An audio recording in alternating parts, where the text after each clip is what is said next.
Alright, what's up, everybody?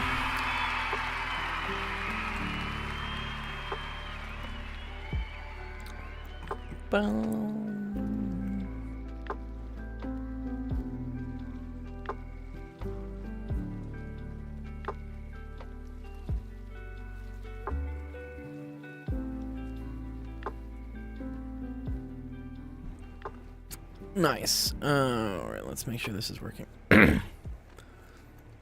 Activate. Auto find and activate. Cool.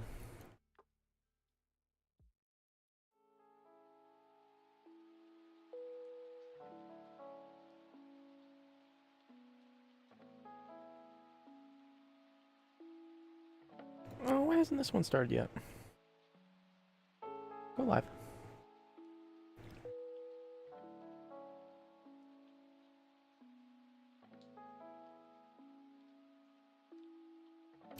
Should show both of them. 1 second.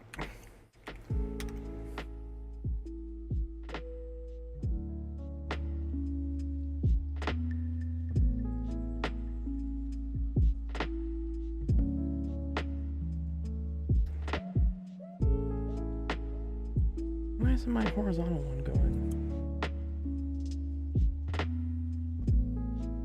What's up, Nick?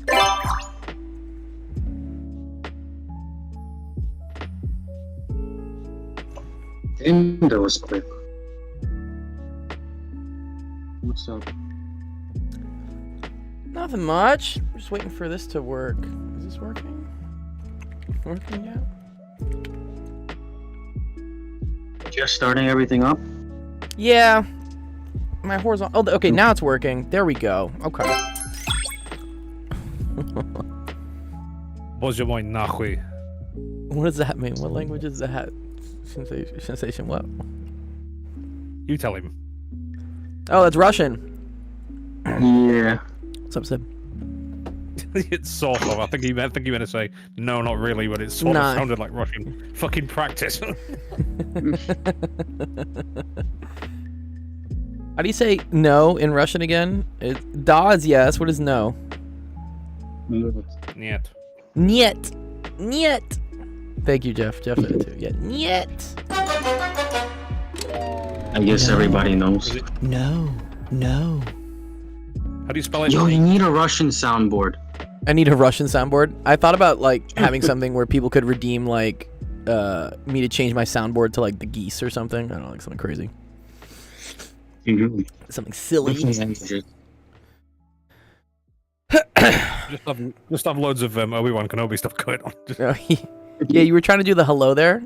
Did I ever have that? I don't think I ever had that as a command, did I? The hello there? you did.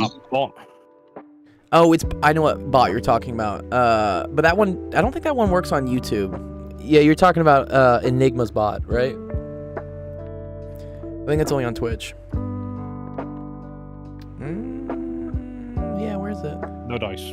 No dice. Anyways, yeah, today's Tuesday. Yay. Made it to day 2. We had a fucking heater of a stream yesterday. Holy shit. Dude, I had to take like a nap from like 7 p.m. to 8 p.m. because I taught it. I did my UCLA lecture, right? 12:30, 1:45. Then I went quickly to go drop my car for like some recall bullshit. And then we were streaming 3 to 6. And then I think I had another student I had to teach. Yeah, right. 6 to 7. And then I just went to bed from like 7 to 8:30. I was like, my brain needs to stop. Only so much I can take. See, I'm jealous of people that can do that. What, take naps? I love naps. Yeah, my brain is either on or not. Nah, dude, I'm the king of naps. I made the fatal mistake in AP Calculus in high school of learning how to like fall asleep during lecture, and it screwed me, dude. For the rest of my academic career, once I figured out how to fall asleep in class, anytime I would like get to a class where I was either like checked out or like I didn't understand it, neurons would start firing me like, all right, time to fall asleep. Night.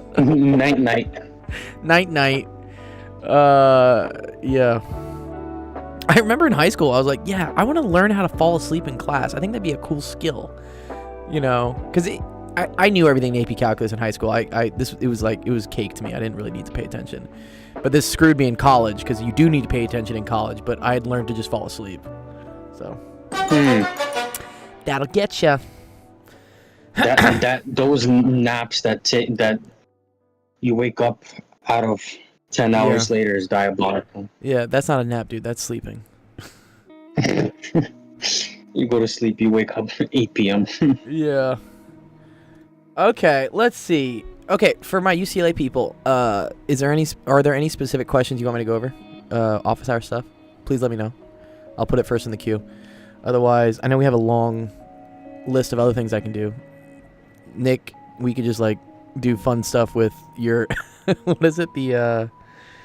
What exam are you trying to be? A something worker. A what worker? Court officer. Court officer.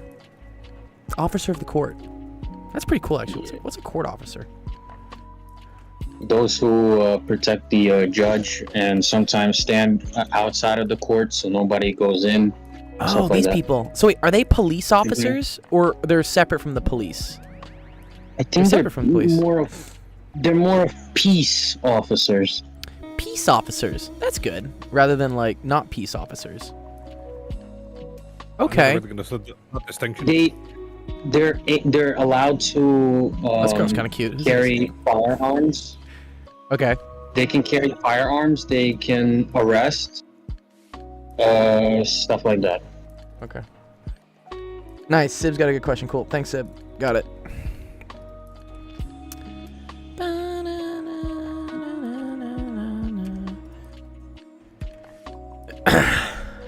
Okay, Mr. We'll go through this too. Asa says, I was just here because you had mentioned about going over to integrate Gauss's law and what it means. Super confused about this stuff.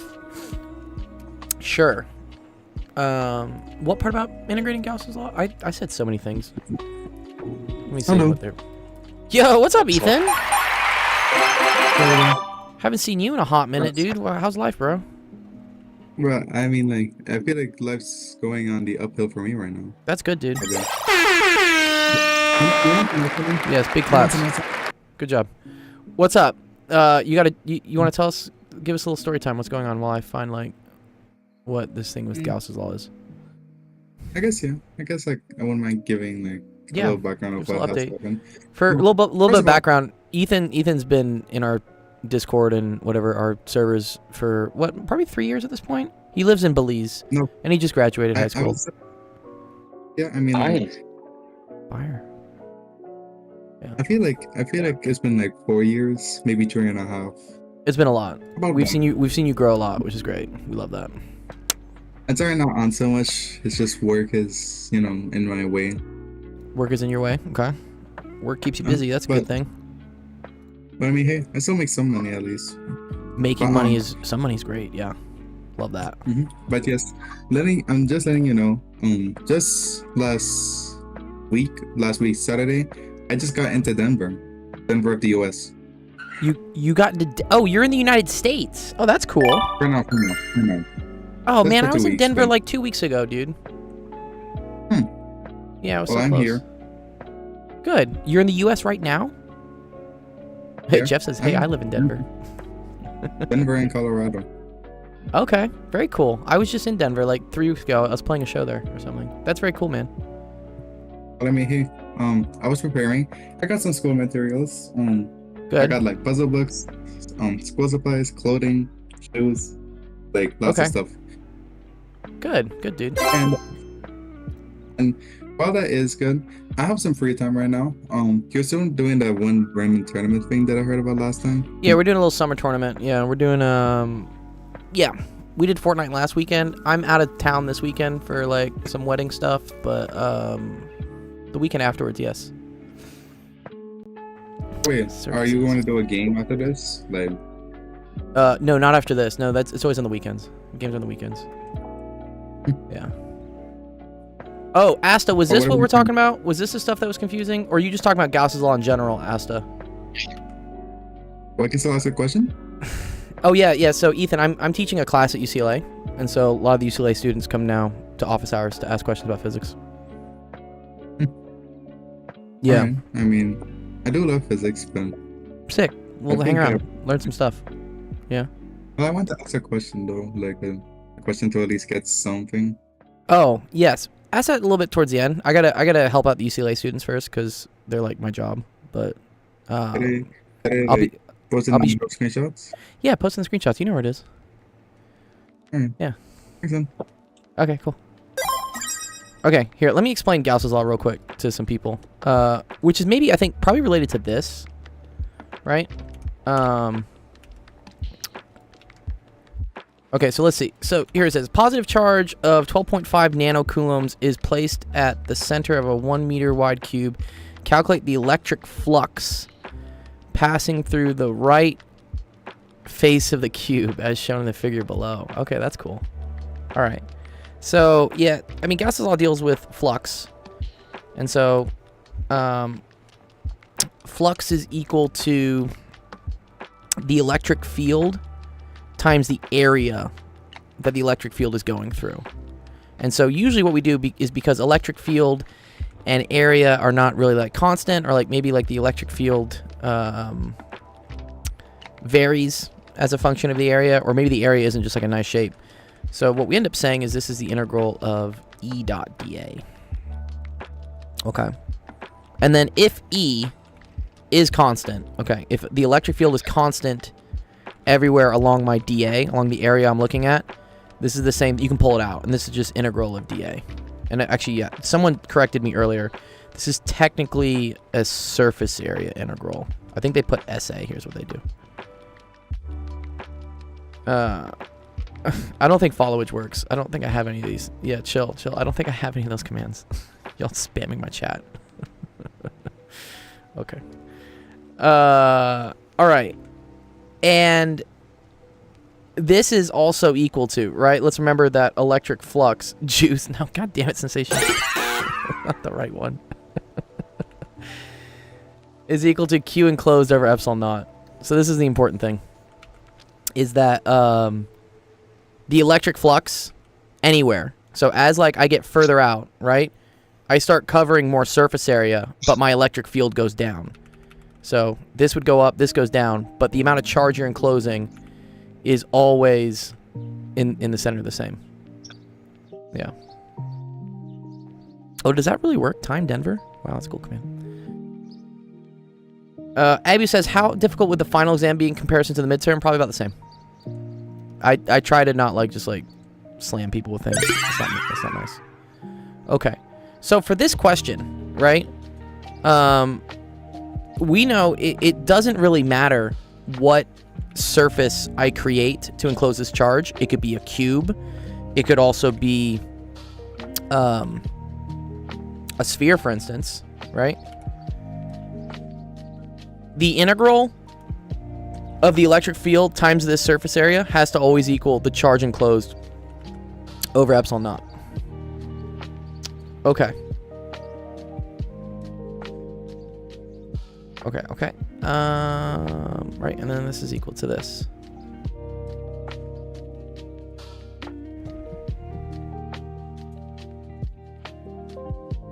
So, with this, what physics is, this is E&M college. So, with the cube, right, we're only looking at the flux on 1/6 of the area, right? If I added up all the flux from all 6 sides, that should equal the same amount of flux from like a big sphere surrounding it. It's all the same. Okay. Also, I'm still a bit confused about the whole enclosed charge idea. Like, how should we think of the field form? Like, I still don't really understand why inner field for conductors is 0. Yeah. Okay. Okay. So if you have a conductor, right, and the charges are all here.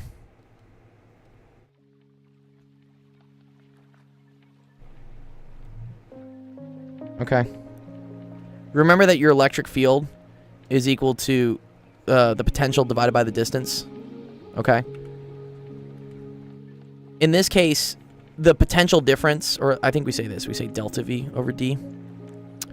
In this case, the change in the potential between these 2 points is 0.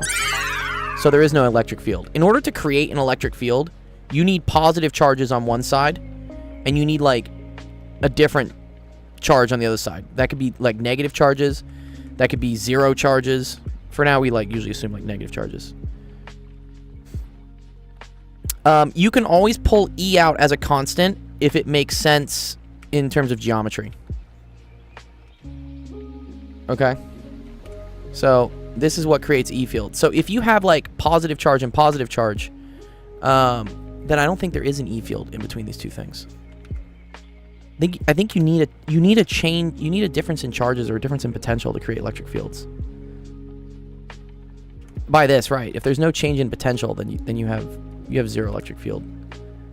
Okay. So sorry, I gotta find my YouTube chat just separate. Where is it? There it is. No, not that one. Okay, there we go. Let me just read this.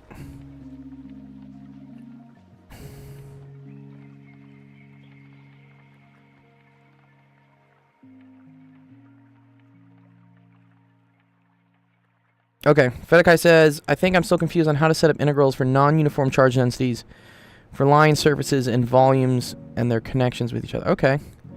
Sib says, it's confusing to see where the area vector would be pointing in the different faces of the cube. It's actually not that bad. So here, let's... In this one, right, here's where dA would be, Sib. This would be dA, right? These would all be dAs. These are all area vectors on this side, okay? The issue is that the electric field is perpendicular to it here, right? But then it's like not perpendicular here, and it's like not perpendicular here, right? The electric field from a point charge radiates out in a spherical pattern.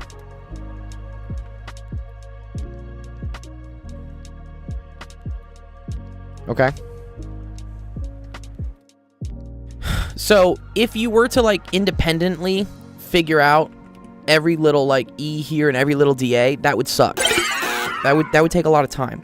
So what we actually do here is we use the flux trick, where the net flux through a surface has to be equal to the charge enclosed divided by epsilon naught. So if you're enclosing 1/6 of the area, and all of the area things are like symmetric about each other, right? Then you're gonna get 1/6 the electric flux through there as well. So I believe this one for this E is equal to 12.5 times 10 to the minus 9 over epsilon naught, and then it's 1/6. No, you're good, Sib. Yeah, this is through Gauss's law. Yeah, this one. This is a Gauss's law trick. Well, I mean, E dot dA is Gauss's law. Again, you could have done this.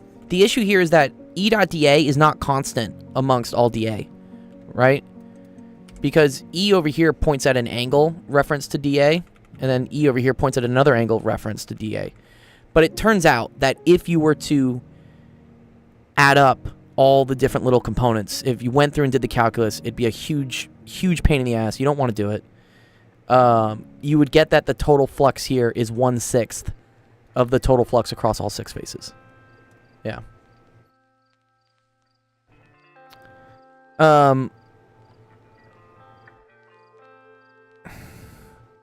What is the proof? I honestly don't know.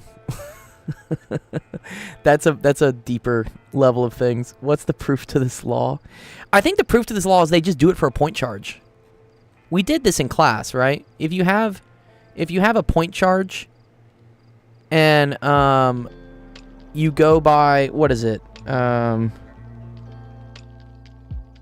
Everything starts becoming like kind of circular logic, right? Because like F is equal to QE, right?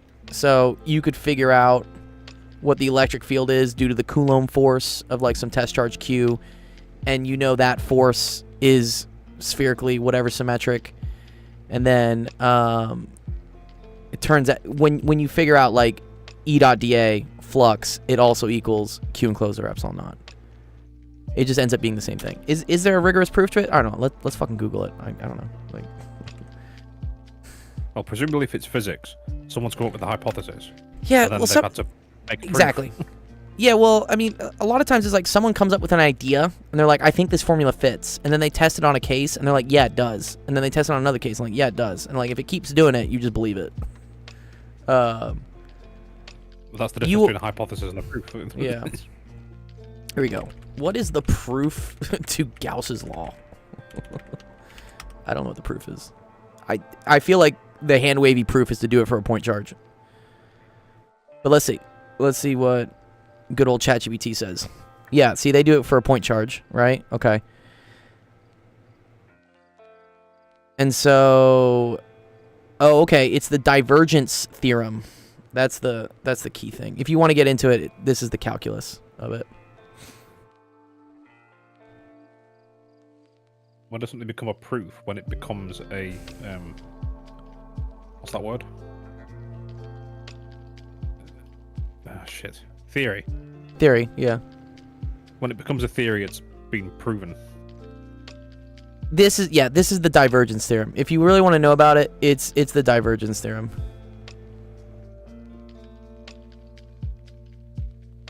Anything can be proved whether right or wrong. At any given point in time, sure. Oh, I don't know, like a postulate? Is it like a postulate? Well, because postulation is still hyperbole. Well, in theory, the laws of physics could stop working tomorrow, but probably not. Yeah. There's actually also this like key thing about physics that we assume the laws of physics apply everywhere in the universe. Because if they don't, then everything's like screwed up.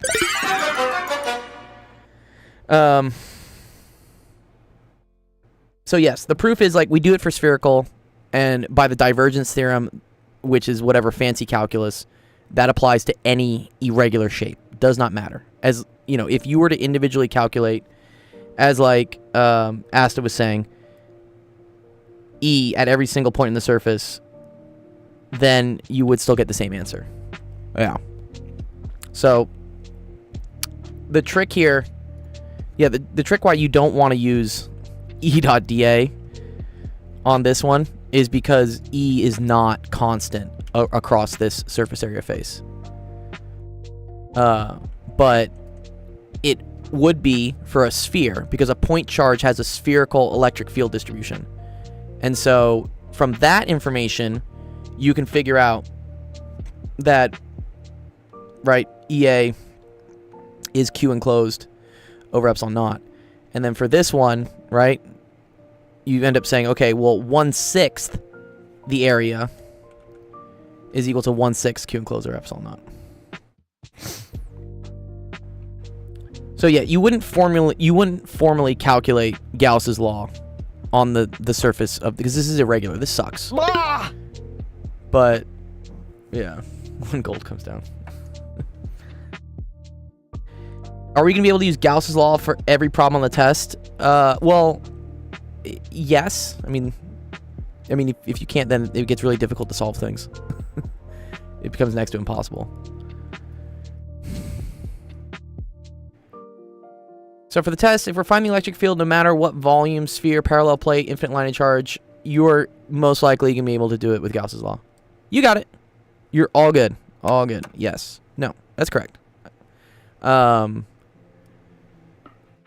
Yeah, I'm trying to... you could also find electric field if you're given the potential, though, right? Remember that electric field is the gradient of the potential. So the potential could be given to you as a function, and then you would need to take whatever derivative in order to get the electric field. That's another way to get electric fields. You can get it from, like, if they give you a given potential profile, that works as well.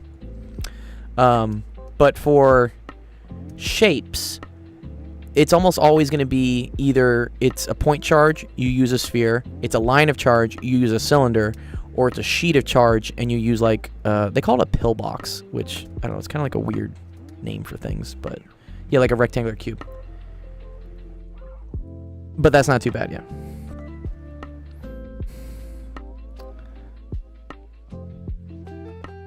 Do you mind showing how to set up the relations in the field integral? Sure. Yeah. I know, it is confusing, yeah. So like this stuff. Not this, sorry.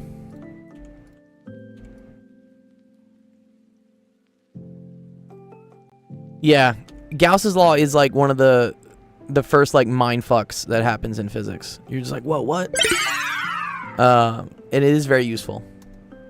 It is good. It is good to like to stumble a bit and like try to really understand it. It's an important thing. Thank God I'm not teaching you like Biot-Savart. That gets like even more complicated. You guys want to see what like Biot-Savart law is? That's in 1C, which I mean, maybe I'm teaching you, but yeah, this is even more like kind of like. This is why having knowledge of vector calculus is like really important. But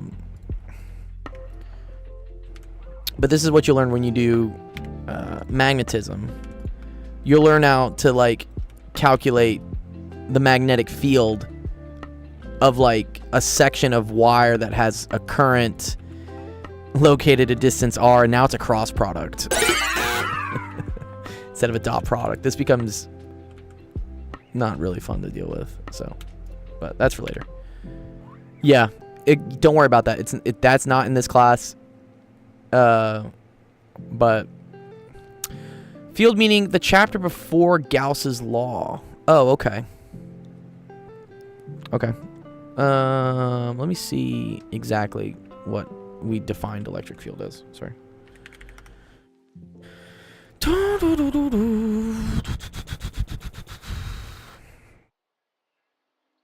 Okay. I think we defined electric field as the force acted upon a charge Q. It's like force per unit charge. That's how we defined electric fields. And then we end up doing that with work to then get like potential energy and stuff.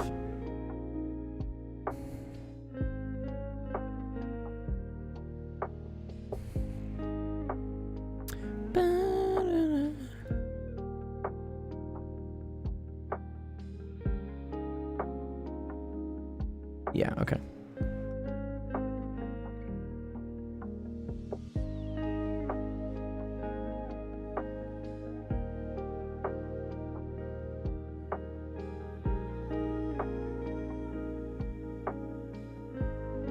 Okay, yeah. All right, so here was the original definition we had for a field, okay? We said, suppose you have a bunch of source charges, Q1, Q2, Q3, like a bunch of little charges, okay? And they're located at different positions relative to where you're measuring the electrostatic force on a test charge Q, okay? The net force that each of these source charges exerts would be the sum of all the forces. So the picture they give is like, figure it. This is kind of it, yeah.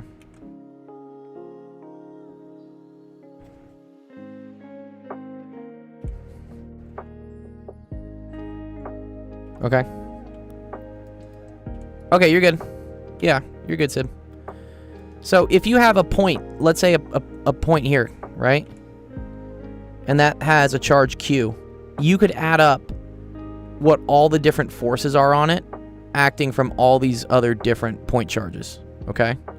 This is the case where like it's a huge mess. Like there's no real like pattern to the point charges, okay? But adding up all those forces, okay, you end up getting like the total force is equal to the charge on your test charge that you're measuring, the force that's acting on that thing, times 1/4 pi epsilon naught, and then it's all these other things added up together. This stuff here is what we define as the electric field, such that the force on a charge Q is equal to Q times that electric field. And the electric field is composed of a bunch of different point charges. And what we do to write that in kind of like summation form, right, is we say, okay, that's the same thing as 1/4 pi epsilon naught, which this is K, and then this is the sum of all the charges, all the charges creating the field, which is like Qi RI squared, and then that's in the R hat I direction. Now, summations.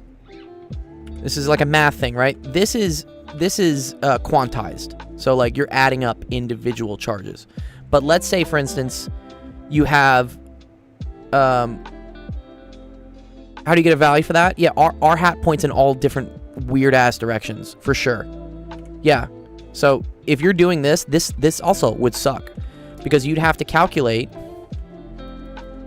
each individual R, right, for each charge, and then you'd also have to calculate the direction R hat that is pointing, like the vector that connects the charge that's creating the field to where you're measuring the field. And you see how like R hat would be very different for all of these things, right? Each one of these individual charges creates like a new R hat that's going in who knows which direction. But, okay. This is for quantize. This is for adding up little individual charges creating a field. More often than not, we don't have little individual charges. We have like lines of charges. Or we have like a surface of charge. Or we have a sphere or whatever. Okay? So instead of writing this sum as like individual charges, we can say this is the same thing as the integral, okay, of dq over r squared dr in the r hat direction.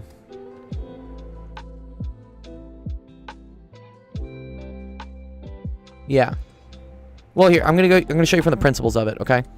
So, sorry, not dr, sorry. Get rid of the dr here. So we already had dq, sorry. This is what it is. So it's integral of dq, right? Because if you integrate dq, you're adding up all the little individual q's, and then you're dividing it by what the r is for each little bit dq, and then you're making sure it's in the r hat direction. So this integral would get messy if this r and this like dq are not well defined by like functions that are related to each other. But luckily, when we have like lines of charges or sheets of charges, this dq and this r are related. They have like relationships between them that have some nice geometries and things. So, for instance, when we do this, when we decide to do a line of charges, you don't like my sigmas, dog? Chill. Yes, the R is changing. Correct. So look for instance in this one, Fedekai, okay? So here I have a line of charge, which I can think about as a bunch of little different Qs, okay? And you're correct. They would have like an R1, you know, this would be like R2, this would be like R3, and so forth, right? There's a bunch of different Rs, okay? But what I notice when doing this integral, right? So this is going to be, right? E is equal to K. And we're going to say integral of dq over r squared, r hat, okay?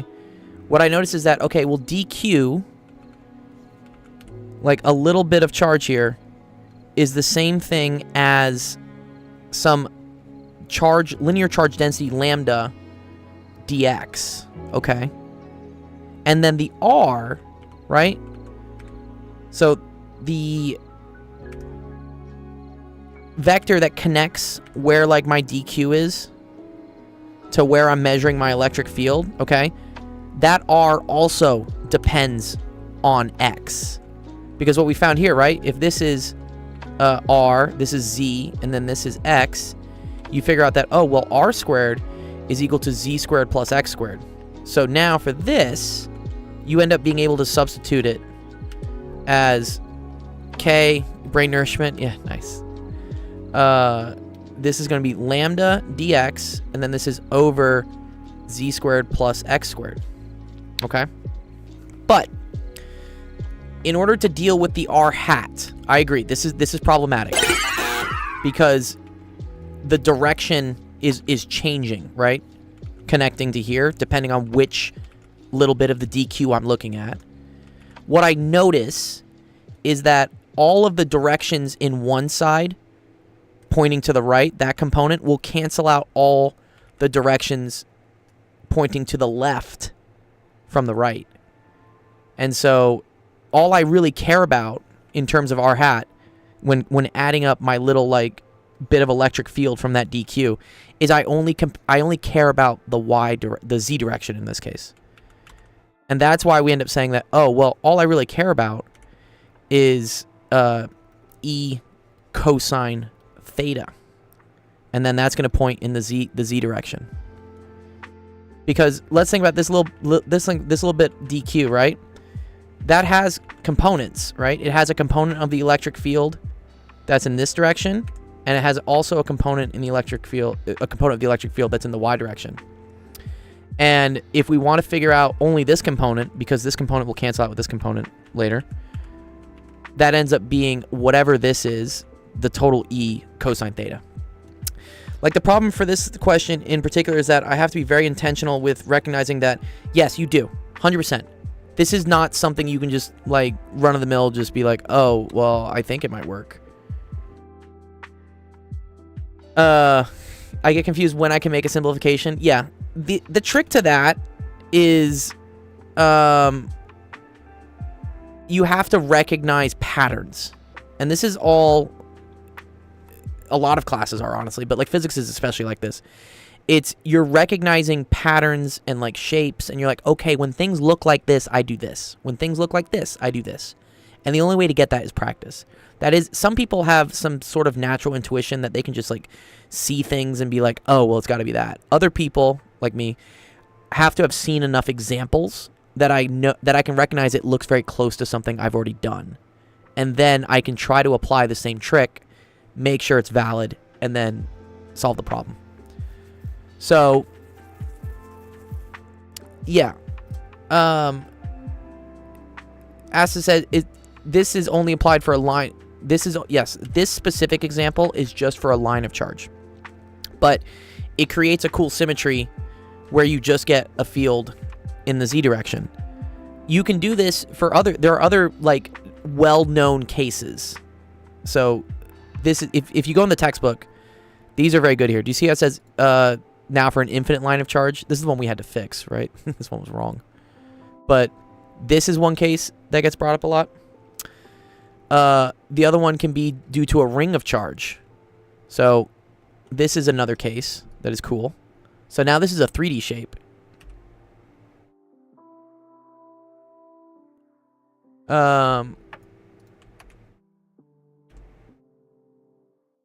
Okay. Is it in this chapter? The one Fedekai is the one you have questions about?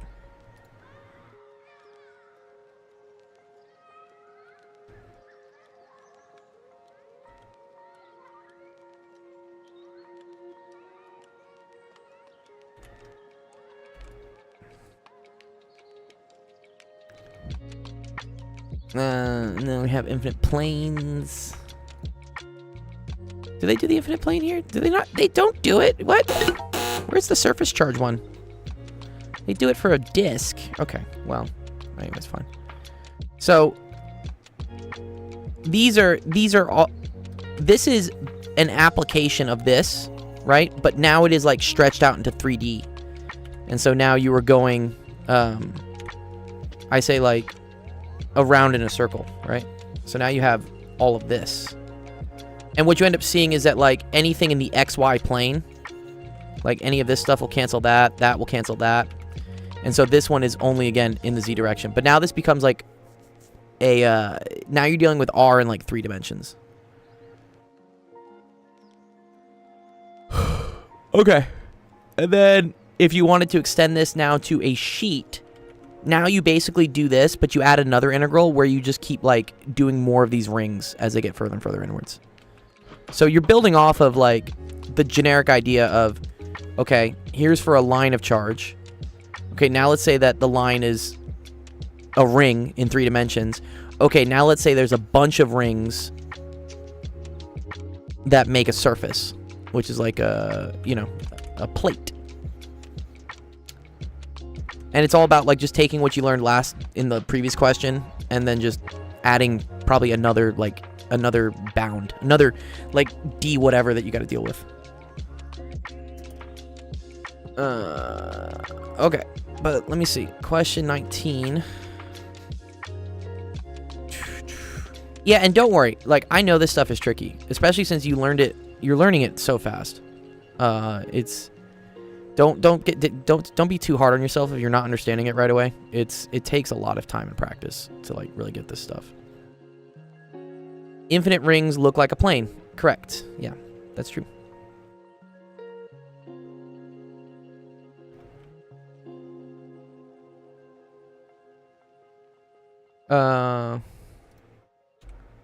Okay.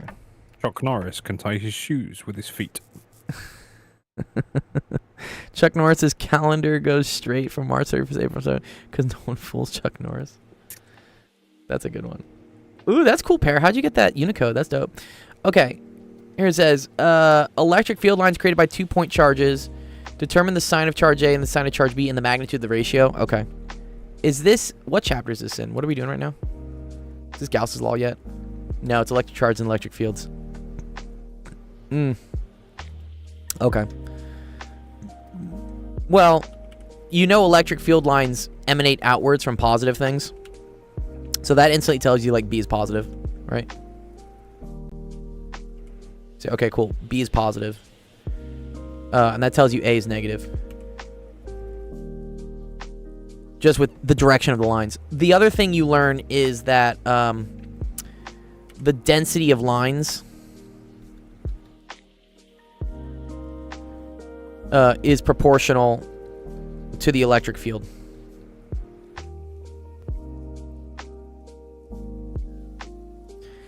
And by that, so again, if you have like a bunch of lines really close to each other, that means the electric field is strong. If the lines are very spread out from each other, then the electric field is weak. Okay? And we know that, right, that electric field is equal to F over Q, where this is like, right, K, Q1, Q2 over R squared. So if you have more electric field, you must have more like source charge creating that electric field. Oh, not this question. Oh, okay. Well, anyways, just to explain this one, it's pretty easy, right? You just count the number of field lines. This is 1, 2, 3, 4, 5, 6, 7, 8, 9, 10, 11, 12. And I'm guessing this is 25. And that's why you get that it's, yeah, the ratio is 2.5. Okay, which question, Fedekai? Isn't this 19?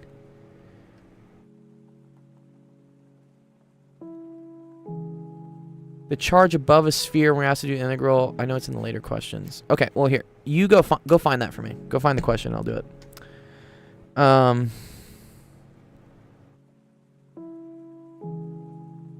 Cool.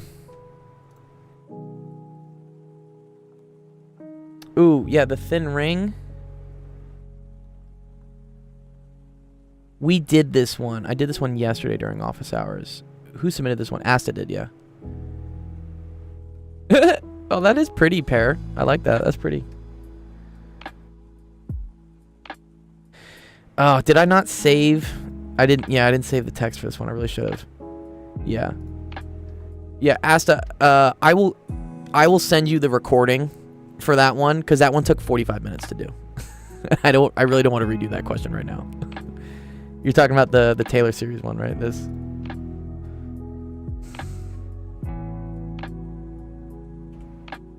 This one is kind of like it is a huge pain. Well, it's like I can probably actually find it for you real quick. Yeah, look for it. Yes, it was on yesterday's. I'll just get it for you. If I go to YouTube, I know exactly where it was.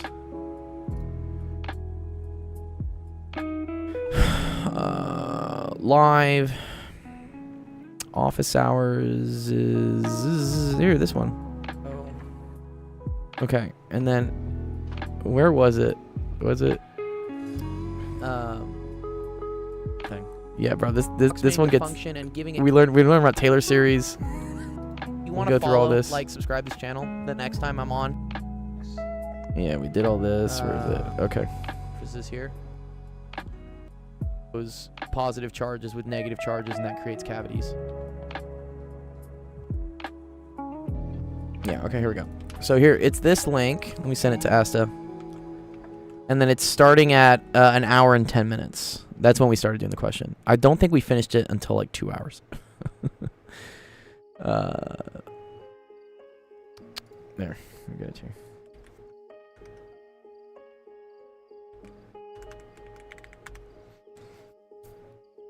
Question 20 is the one. Okay, Sib says, are we still gonna get this until midnight for next week's exam? Yes. Yeah, I'll give the same amount of time for next week's exam. Or not next week's, but the one we do over...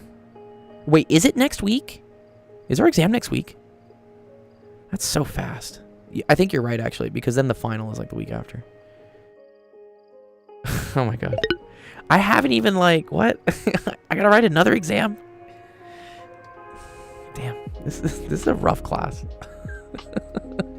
I understand why professors don't like to teach over the summer now.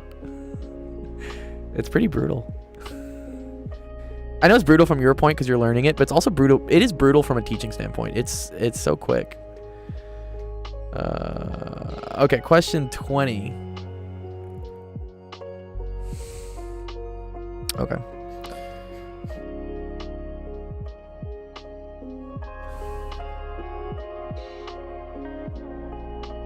Oh, okay. What class is this? This is physics undergraduate, E&M. Okay, total charge is evenly distributed through a plastic sphere. Inner radius, outer radius, cool.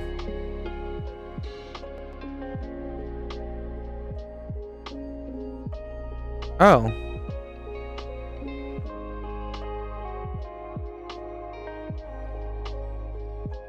Oh, and are we not allowed to use Gauss's law for this one?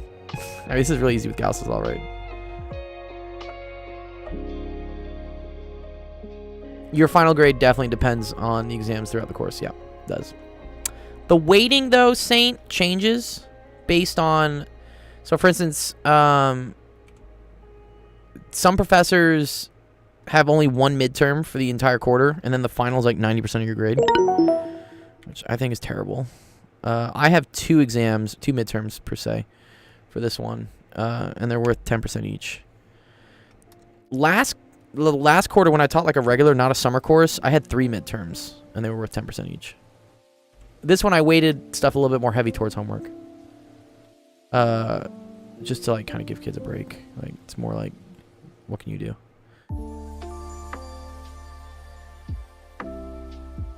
Was it Asta or Asta? Am I saying it wrong, Nick?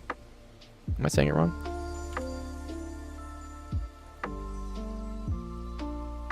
Okay. And actually, I don't really... Well, okay. And they calculate the magnitude of the electric field at the location 1.63. It's like Black Clover. What is that? Is that an anime?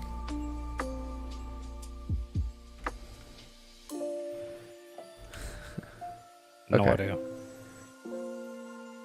If you tell me its original title, maybe I'll know. But generally speaking, if it's got an English title, I've never heard of it before. Sensation only knows the OG ones. It's a fire anime. Okay, that's cool. Nice.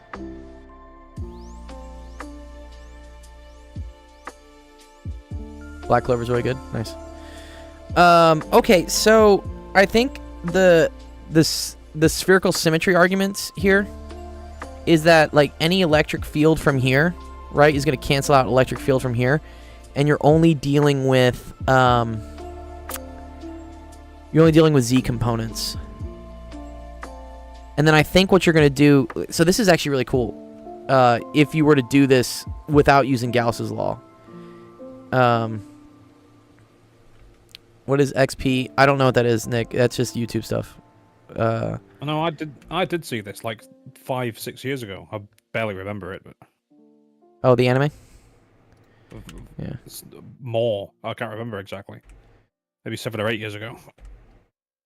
Oh, you know what this is? This is interesting, actually.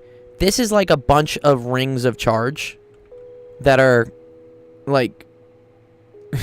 It's cool. We're going from like... from the center, we're building like more of these rings out. And then there's also like a depth component to it as well. This is a real pain to do.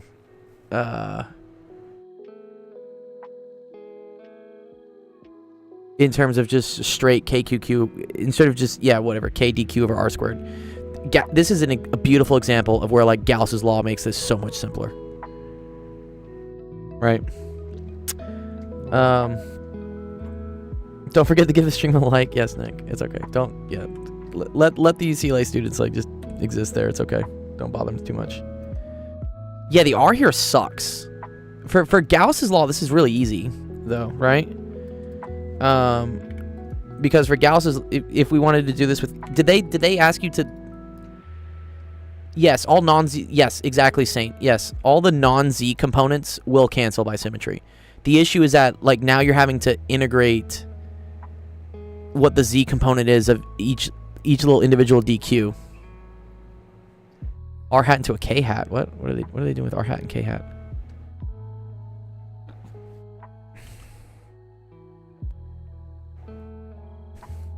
Here, let me see.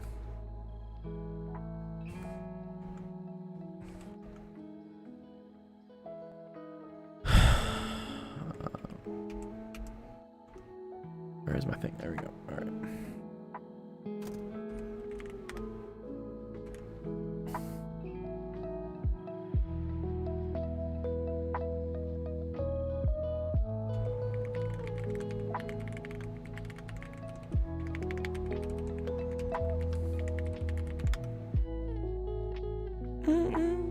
K hat is the Z component though, right? Yeah, what you're saying, which is similar like to what got said in this one, Fedekai, is that for every R hat here, all I really cared about was the Z component of it, because everything in the X hat, so R hat is composed, right, of X hat plus Y hat plus Z hat, right? There are three components that make up R in 3 dimensions. But what we said is that, oh, well, all the X hat components cancel each other out, so I don't care about them. And all the Y components, well, this is a line of charge, so we don't really care about anything in Y, so that's also 0, right? So R hat now only refers to Z hat because it's simplified. In this case, with the sphere, right, it's the same thing. Anything in the X hat direction for R hat is going to go away because it's going to be canceled by an oppositely X facing electric field on the other side. The same thing in the Y direction. Any component of the electric field in the Y direction from one side of the sphere will be canceled out by the Y component from the other side of the sphere. The only thing that survives is the Z hat direction, which in the convention of IJK, Fedekai, this is the Z hat direction.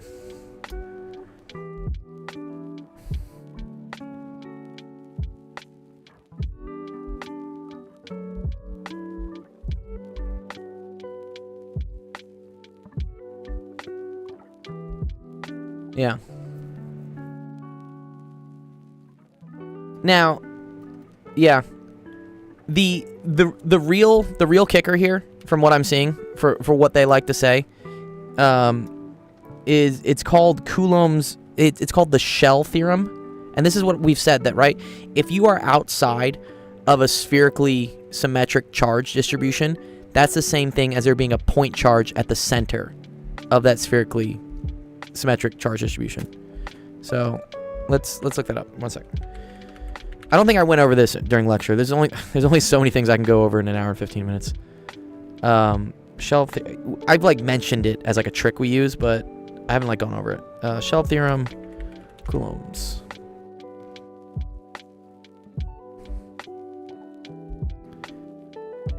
Wow.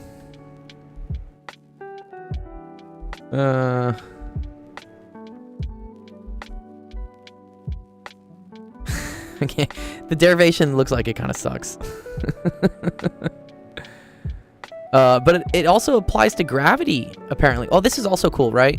So, yeah, the gravitational field of, like, a big ball is the same thing as all of that mass being concentrated at the center of the ball.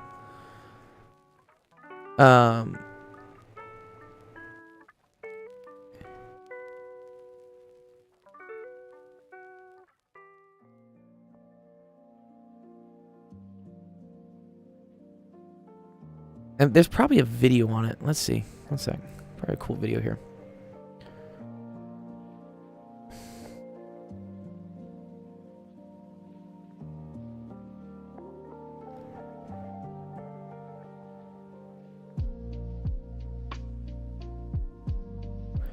You assume infinite number of thin rings to make a disc.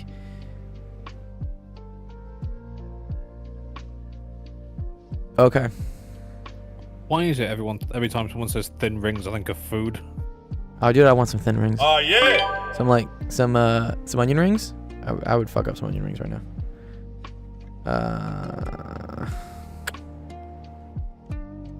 This looks way too complicated for me. Dude, what's going on here? Excuse me. What are they doing? Okay. Oh, that's inside the shell. Oh, yeah. Well, inside the shell, of course. Yeah, that's...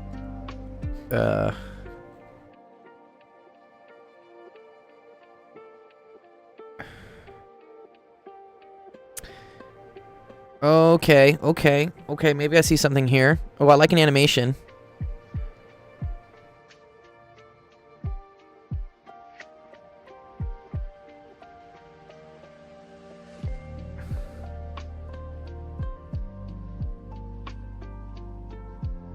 I'm still trying to understand what's happening here.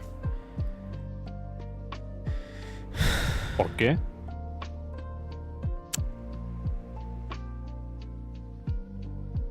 Yeah, it's too much. It's too much. I don't know. I can't do it. Okay, here's the trick, Fedekai. And this is what just if you want to take a deep dive into it, you can look up the shell theorem and try to find like a YouTube video on it that you probably watch for 30 minutes and you watch it like 40 times until it makes sense. If you're interested, yeah.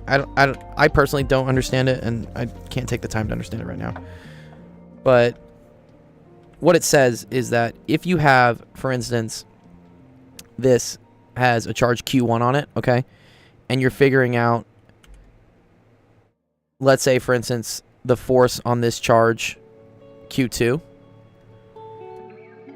this is the same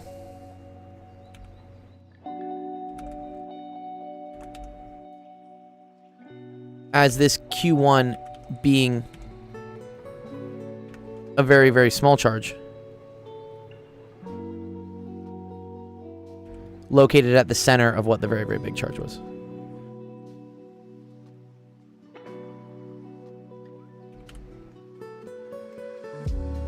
As long as you are outside the sphere. And this has to... And also, you see this with Gauss's law, right? As long as the Gaussian surface encloses the whole charge, I don't care what the shape of the charge is. Well, I do care what the shape is, sorry. I don't care like how big the shape is. As long as it is still spherically symmetric, right? Such that the electric field points out this way.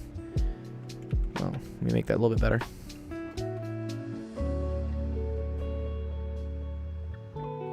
Trying to make things that are normal, right?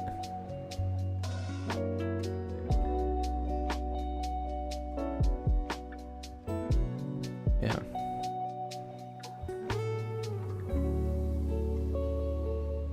So as long as your Gaussian surface encloses the same amount of charge, and that charge has the same shape, like it's still spherically symmetric, the electric field located here will be the same.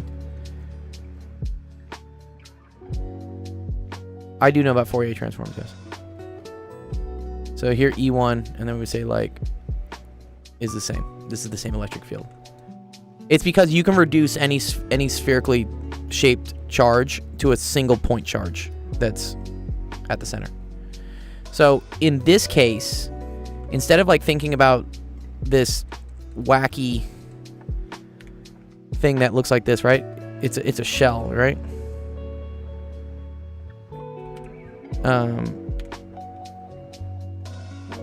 That's located like this. This is like kind of like a side view profile of it. And you're trying to figure out the electric field here. What you can do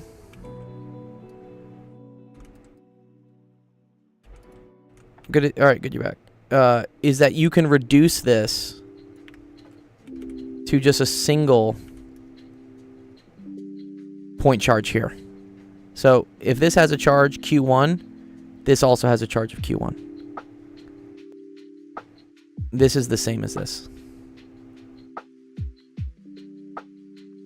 As long as you are measuring things outside of the sphere.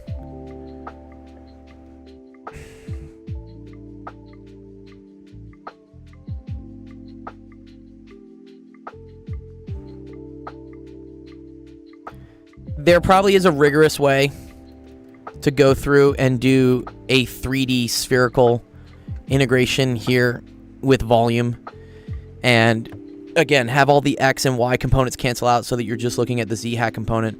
And I think how they do it is they do like a bunch of like, they call it like annuli, like a bunch of like little discs that they just like expand out.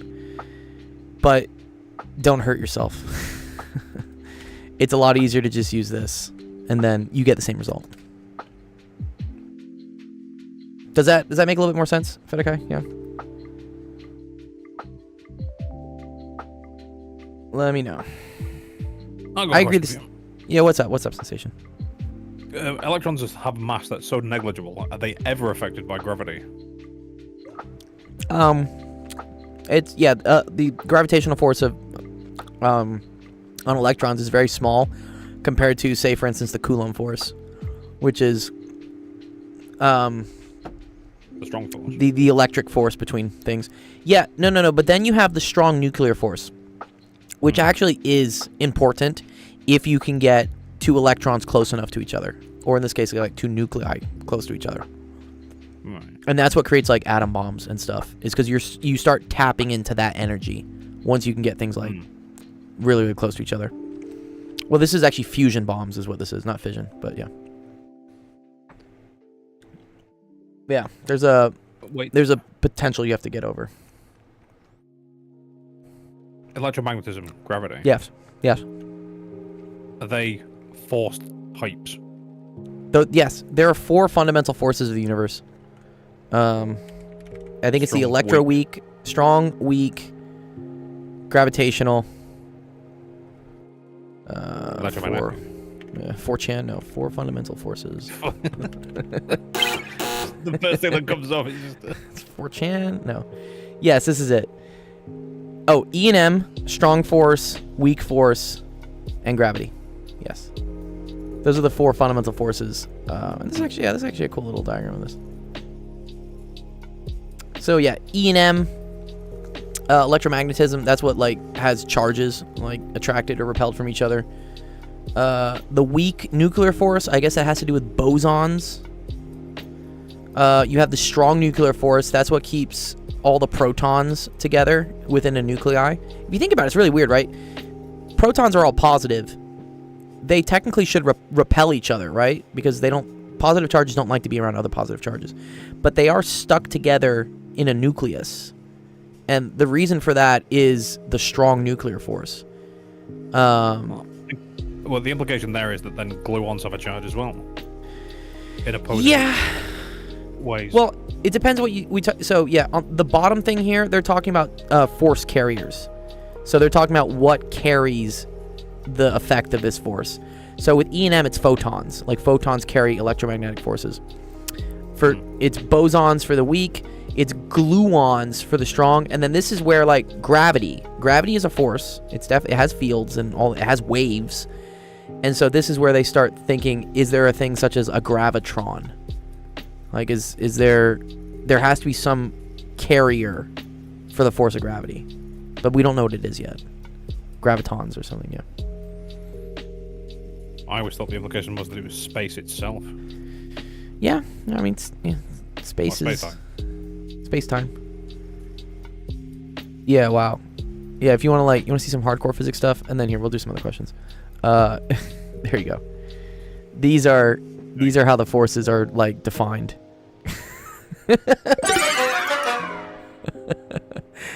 These are tensors up here. This is if you want to be a theoretical physicist, this gets you off. Like, you love this stuff. This stuff scares me. I don't like this.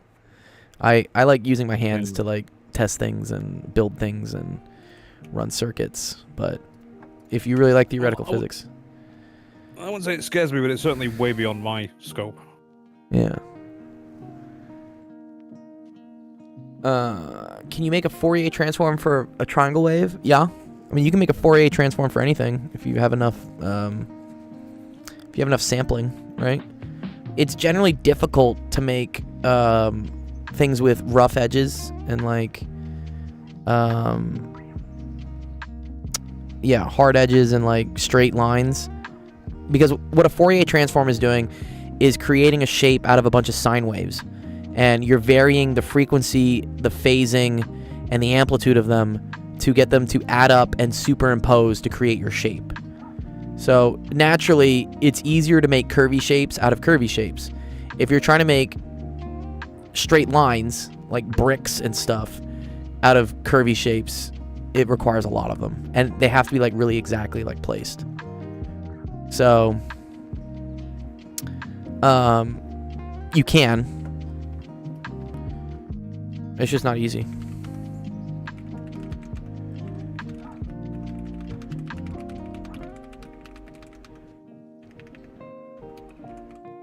Next question. Yeah, okay. Yeah, sorry. Yeah. Okay. Let's see. Ethan, you want to go over your question? You haven't asked a question in a while. I haven't seen you in a while. Is he still here? Ethan. Looks like it is. Here, let me tag him. I know he's been waiting here for like last hour. What's up, Green Pickle?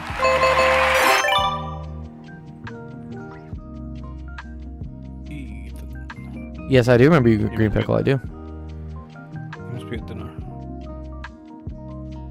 Yeah, he's in there. Mistral. What's up, Mistral? I don't think the YouTube chat is loading in messages anymore. Oh, it's not? Oh, my bad. Oh, very sorry. Wait. I think it... Wait, let me see. Test. Oh, my God. Oh, yeah. It did lag. Thank you. Sorry. Okay. Yeah. It does that sometimes. Yeah, okay. Now I got it. All right. Let me go through the chat real quick. Okay. Thank you for coming in and telling me that, though. Okay. You know how E's in terms of R hat, but since there's... Yeah, okay. Alright, one sec. Yeah, alright. Let me... Okay.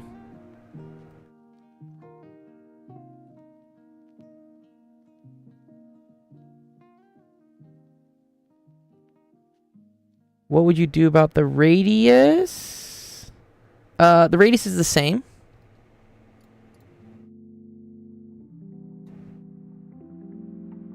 Are you talking about this? I mean, here the radius would be very different, right? You'd have like a bunch of different R's. Like you'd have an R here, you'd have an R here. But once you reduce this to a point charge, you only have to worry about one radius, which is this. From the center of it. So in this case, R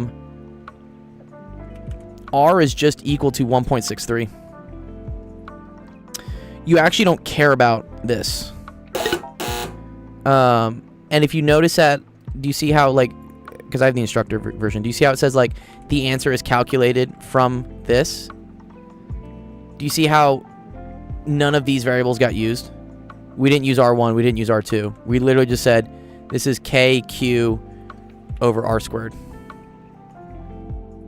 Where R is just the distance from the origin in the Z direction where you're measuring the electric field.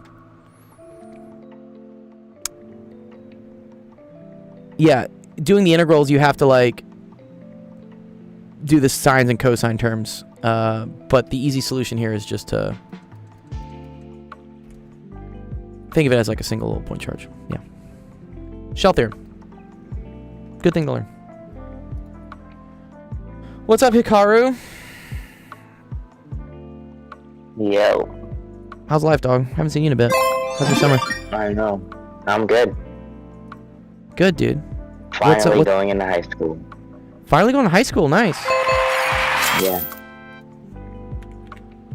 That's sick. What do you have planned for high school? Do you, I mean, Well, I don't know. I didn't really have plans for high school. Are you gonna play any sports in high school? That's kind of a thing sometimes, right? Nah. Nah. I don't know yet, to be honest. Okay. Well, just go into it with an open mind, dude. High school was like a very unique... You know, it's one of the most transformative times besides college in which, like, everything in your life changes pretty quickly. Also, some of my longest friends I made in high school.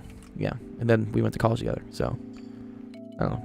Be open for friendship. Is it... Yeah. How big is your high school? Do you know? It has like 700 students. Okay.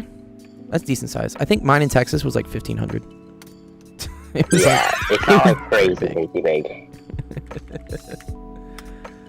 Nice. Are you doing anything for the summer?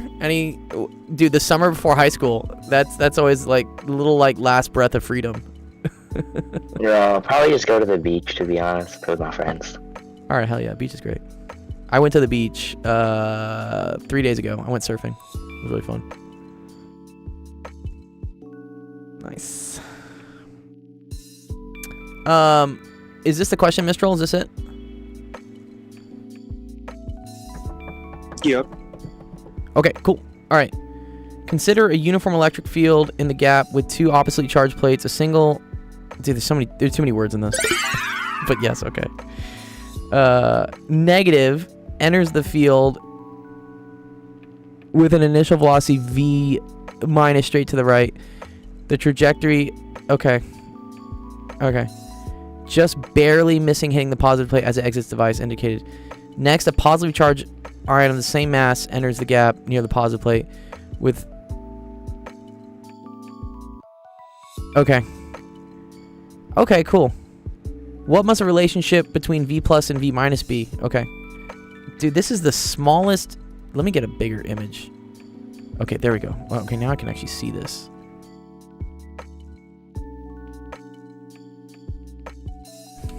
Okay, let me get... That was too tiny.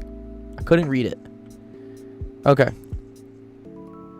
So, when you have... Why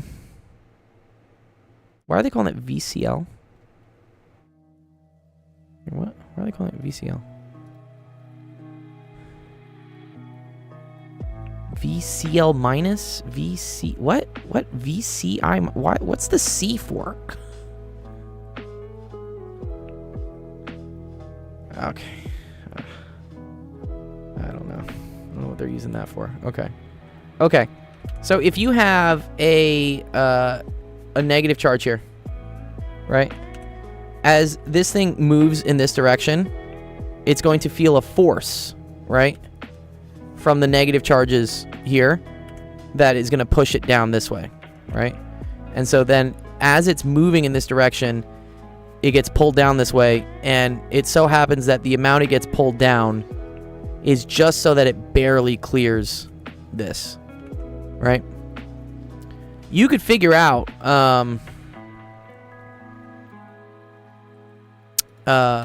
what that force is, right? By figuring out what the electric field is.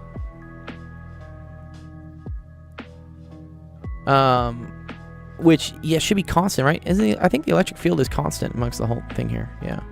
So, as this thing, you know what's funny? This actually acts like almost like gravity. This is kind of the projectile question, where you have something just being shot with a horizontal velocity, but then you have gravity pulling it down. But in this case, the thing that's pulling it down is the electric field. Okay.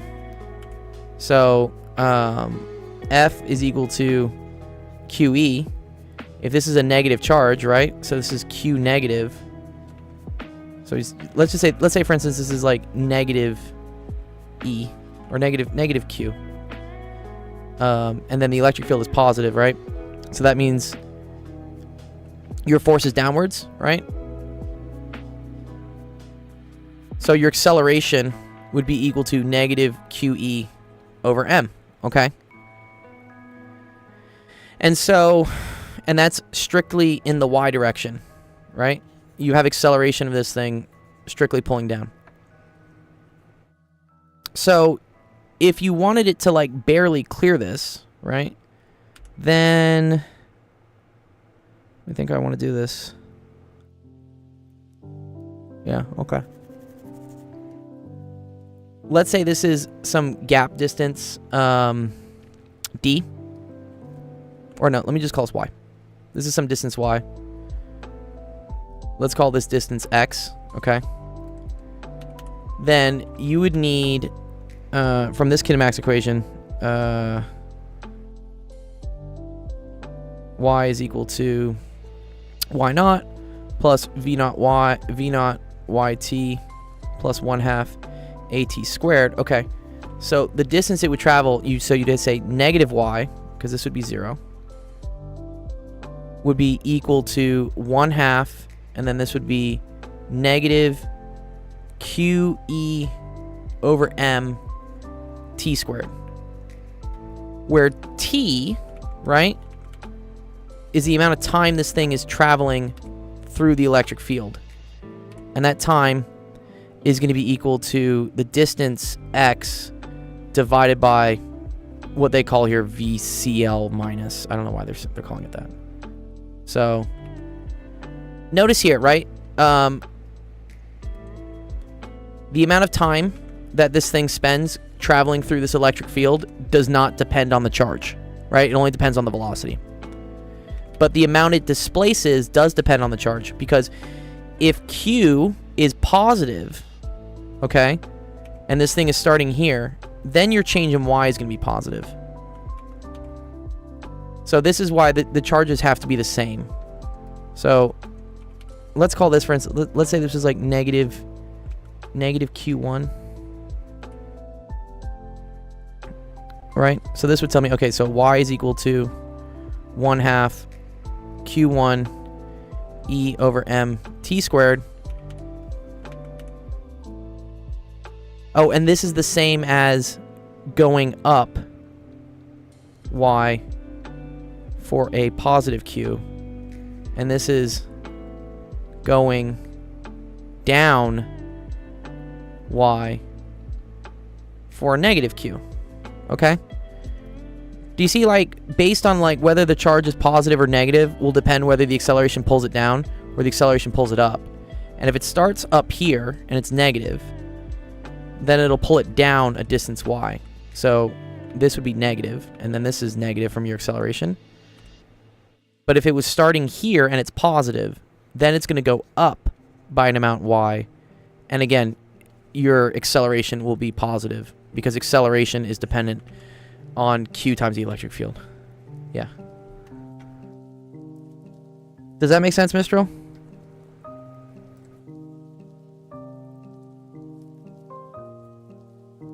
Yeah. Yeah? Okay. Cool. I mean, that's a cool question. Why would it be like 1/2, dude? What? But all sorts of weird things here. Okay. Oh, Asta, I also did this one yesterday. Everyone's asking the same questions that I did yesterday. This one also took like half an hour for me to explain. Yeah, he's talking about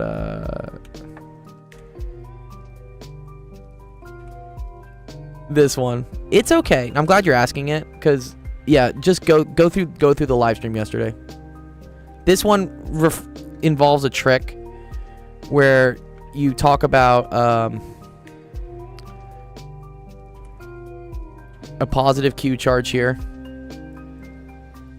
or we say like positive rho, and then you superimpose negative rho on top of it.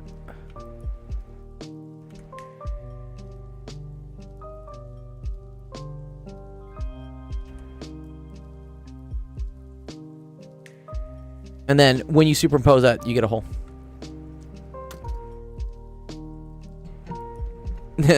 Yes, Reki, but the lecture stream is for teaching. This is for like asking questions. But yes, I will do y'all's questions. Because yeah, we have been doing physics for the last hour and 20 minutes at this point. I'll do more physics later, but yeah, let me yeah. So check this out. I have this in the stream there.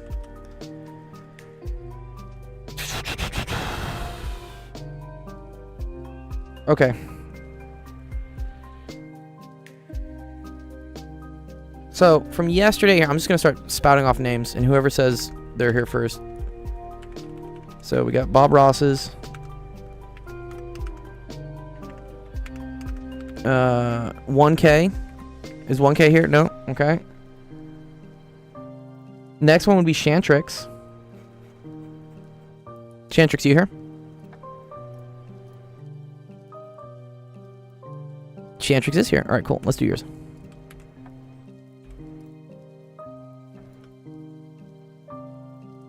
Okay. Lurking in the shadows. Well, I hope you're learning some physics along the way. You know, might be a little preview. Okay. In the diagram, rectangle PQRS is placed inside a rectangle ABCD in two different ways. First with Q at B and R at C. Second with P on AB and Q on BC. Okay. Oh, I see. Is it the same rectangle? Determine the length of BC. Okay, cool. Interesting.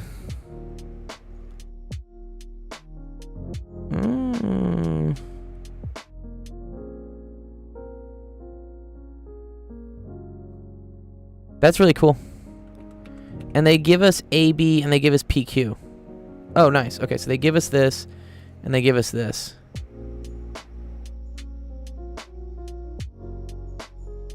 Oh, okay. So that tells me this is then... And then what am I looking for? Sorry. Determine the length of BC. So they want to know this. Nice. Thanks for the follow. Oh, we hit 1700 recently. Nice. Yeah, we're already at 1704. Just keep going up. Good. Hoomst. Like and subscribe. Hoomst. Hoomst. Hoomst. 4S2 Tony. What's up? Okay, so this one is 250, right? And then this whole thing is 718. Okay, does anyone see like a trick here real quick? I'm trying to see what we got. I want to say it's like similar triangles or something. It always is. I just want to wait for the right person to follow the channel. 4S2 Stony. 4S2 Tony. Oh, ooh. Wait a minute. I think I have it. I think I have a key here. The area of A and the area of B have to be the same. Ooh, I think I see something. Right? This still has to equal this. Yeah? I feel like that's something cool.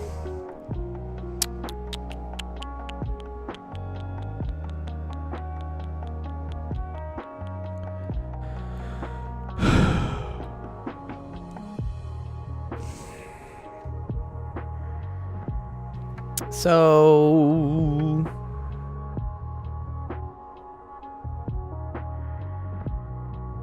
is there not some obscure rule about rotating a rectangle and a square? no, I don't think there is.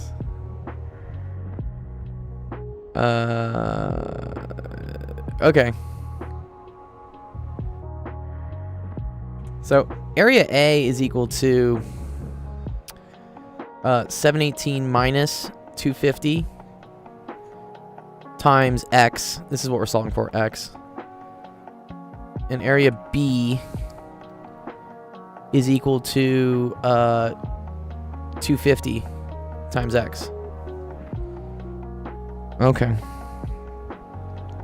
And that has to be the same for here. Oh, you know what that tells me? That tells me that this distance is the same as this distance, right? Oh. That's cool. I like that. Right? Okay, so now I know that this is x.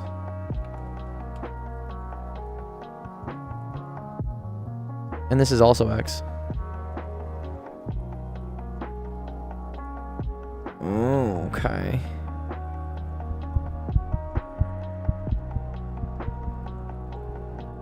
Shantrick says you can get BQ.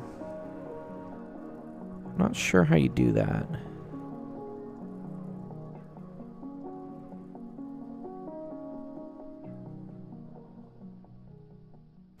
I'm also going to argue that this must be symmetric to this, and this must be symmetric to this. So this plus this must be half of this.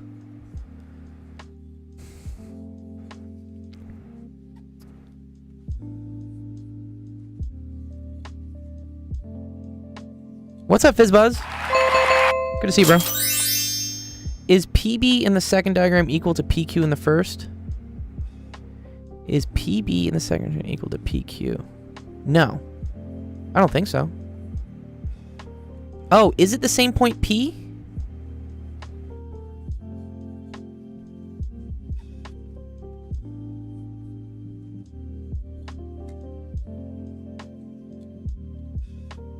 Yeah, wait. Is this the same as this? That is a good point, actually.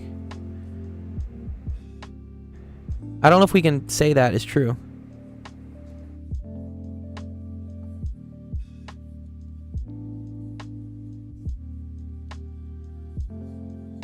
I don't know, split PR, and then you've got just a whole thing of triangles.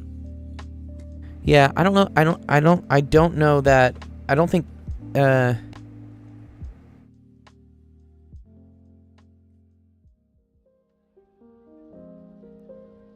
BQ would have to be 0 by the Pythagorean theorem. Yeah, correct. Yeah, that wouldn't work, right? Yeah, okay. Okay.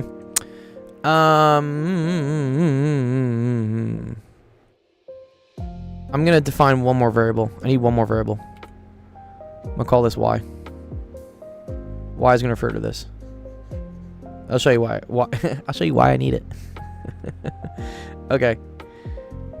Because now to get the area of the red sector, right? I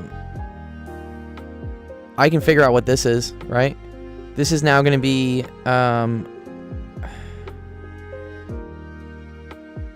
the square root of x squared minus y squared, right? So, 1/2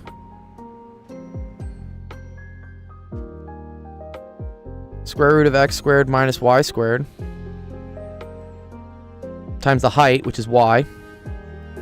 That's the area of this. Plus the area of this, which would be, and I think we have that, right? We know AB is equal to 718, right? So that would be 718 minus the square root of x squared minus y squared. Right? That's what this little chunk here is.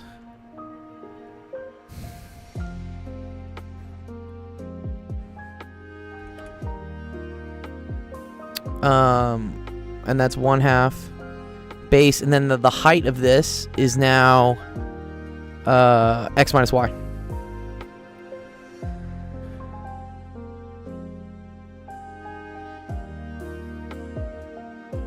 Uh-huh.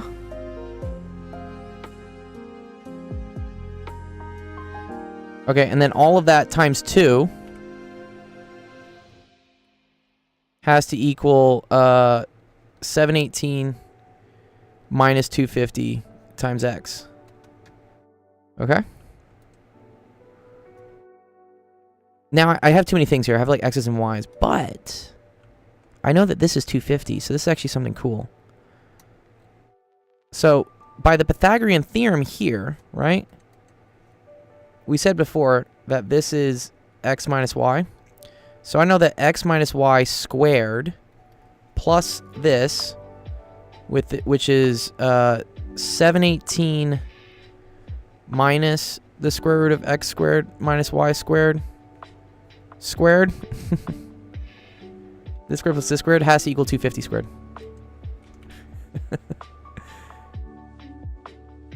Yeah? Okay. Let me see if some things cancel. 2's a cancel here.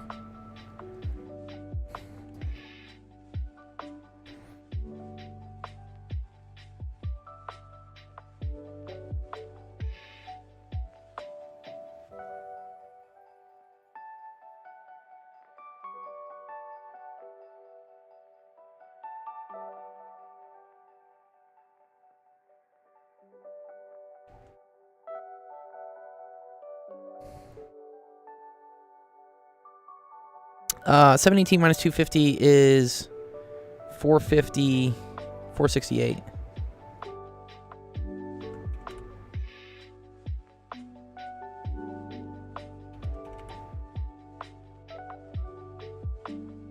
Okay. And then this statement's also true.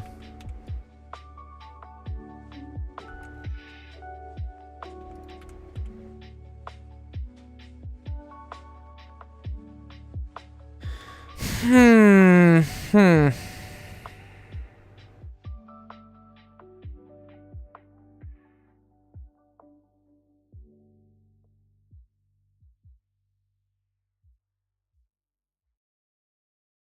This looks kind of similar to this.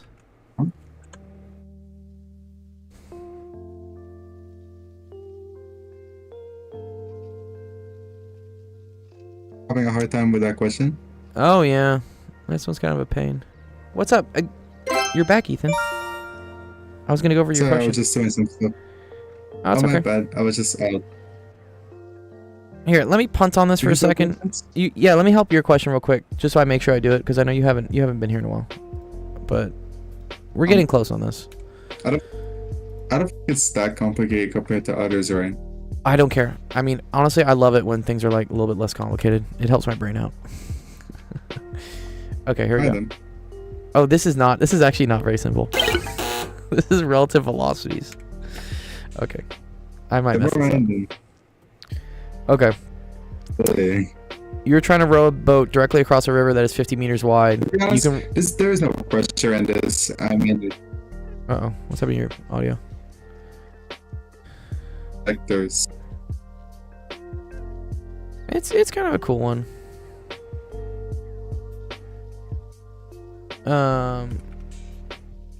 This is 50 meters wide.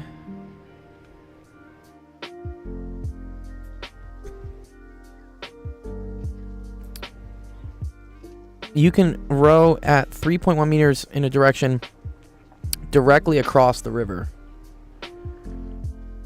The current is 4.8 meters per second parallel to shore. What is your velocity relative to the shore? Okay. I sometimes screw these up, though. So I feel like this is 3.1 meters per second. But then the river is 4.8 meters. Okay, you're good. And then, yes, Nick, I'll help you out. Okay, 4.8 meters. So then this is like... But here's the question. I think sometimes, like, this is the 3.1. Is this the 3.1 or is this the 3.1? Can you hear me now? Yeah, we can hear you. We can hear you, Ethan. You're good. I was just using headphones. Like, literally just got headphones, like, yesterday while I was in DOS. Oh, okay. I tried. It's not working out as expected. But I'll take them. I'll still use them. Good, good. Okay. What is your velocity relative to the... Oh, this one's... Okay, so velocity relative to the shore, right? So this is... Do you see what this is? This is a triangle, right? Yes. So I think we just do Pythagorean theorem here, dude. Right? I think I just do, like, 4.8 squared plus 3.1 squared is equal to, like... This is, like, V relative to the shore. V short then? Or VS? Just do VS. Yeah, let's just do VS for now. Okay, let me pull my calculator out. 4.8 squared plus 3.1 squared equals that. Square root of that. 5.7. Nice. Yeah. That's 5.71. We got that. Okay, so V shore equals 5.71 meters per second. And then if you want the angle, you just take the arctangent, right? Of opposite over adjacent. Arctan? Yeah.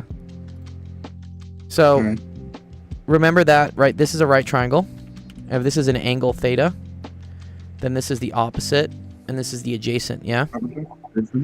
So the Yeah. tangent of theta is equal to the opposite over the adjacent. So that's equal to 4.8 over 3.1. But then if you want to get theta, take the arctan of both sides. So This that's cancels? like multiple. That's like taking its like your reversing tangent, Yes, you're reversing tangent. That's what arctan is. and then 4.8 over 3. 4.8. Good. And then that gets you 57 degrees. So this is 57 degrees. But look, they want the answer, they say downstream from the shore. Okay? So they're saying, like, from the shore. Okay, well then this amount, has to all add up to 90. So this must be like 23 degrees. That's it. Or no, sorry, not 23. I'm really dumb. 33. Yeah. Cool. And that's the whole then thing. how far downstream do you land? Or how much time does it take? Ooh, interesting. Well, you only care about the 50 meters, right? So I think the time is just equal to the 50 meters divided by 3.1 seconds. Because this is meters per second. Meters per second. Sorry. I don't know why I'm saying 3.1 seconds. Sorry. 50 meters. 50 meters over 3.1 meters per second. That'll get you seconds. And yeah, that should be 60.1. 60.1 seconds. Yeah, 16.1 seconds. Nice. And then how far downstream do you land? Okay. Well, as your boat here, right, is trying to go this way, it's also moving this way, right? So the amount of time you move here is the same amount of time you're going to move down, because you're really doing this. So for that, you just take this velocity. So you take 4.8 times the 16.1, and yeah, that's 77.4. How do you do that so quick? 77.4 meters. Yeah, we did it. Good job, Ethan. Yeah. How did you understand? How did you know how to do the multiplication? I did it with a calculator. But you set it up before the calculator even solved it. Oh. Well, also I knew what the answer was. They You're give it to talking you. about what? Ethan, they give you the answer right here. They give it in bold.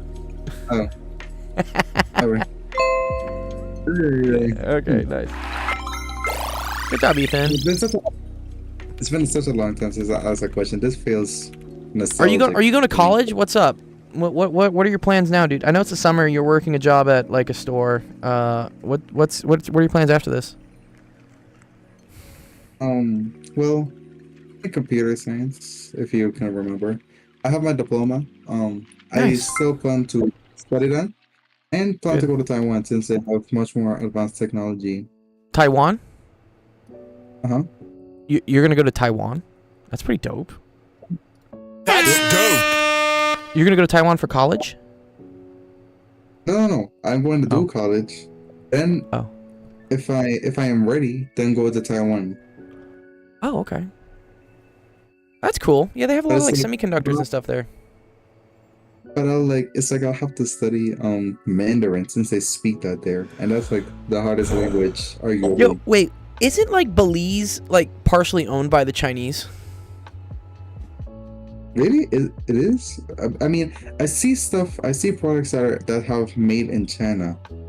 Well, I mean, yeah, everything's made in China these days, but no, but no, I think Belize, I think China has heavily invested in Belize. What are you talking about heavily invested in?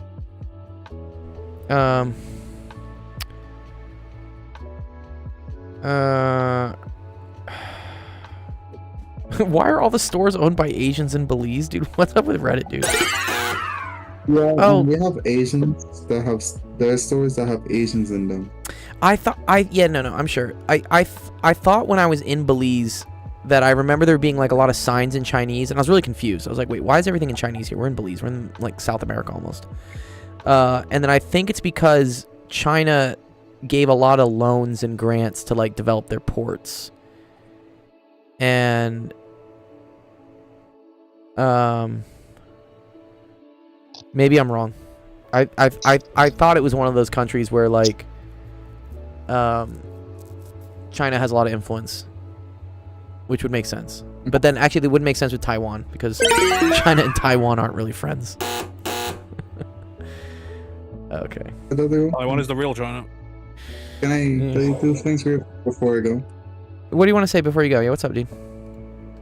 And then Riker will do your There's question. something okay, yeah. But you know how like there are placement exams? Yes, like AP exams or like placement in college to like take classes exams. Placements in college, yeah. Okay, what's up? So I just did mine this year, and when I got back my results, I passed math with little to no difficulty. Like there was no Good. troubles in it. But then, Yep.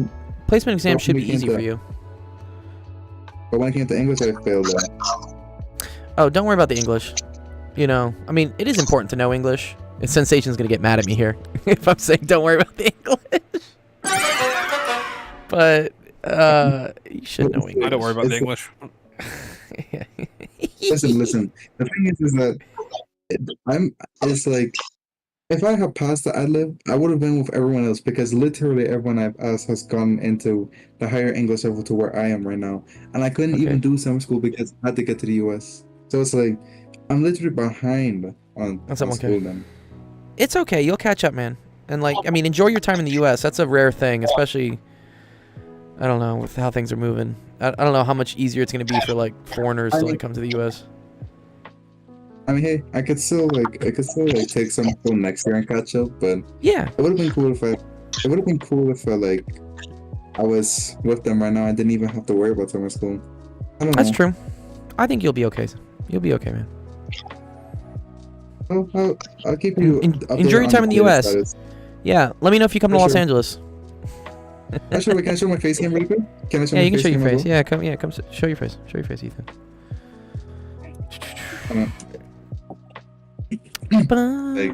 There you are. What's up, Ethan? Good to see you, bro.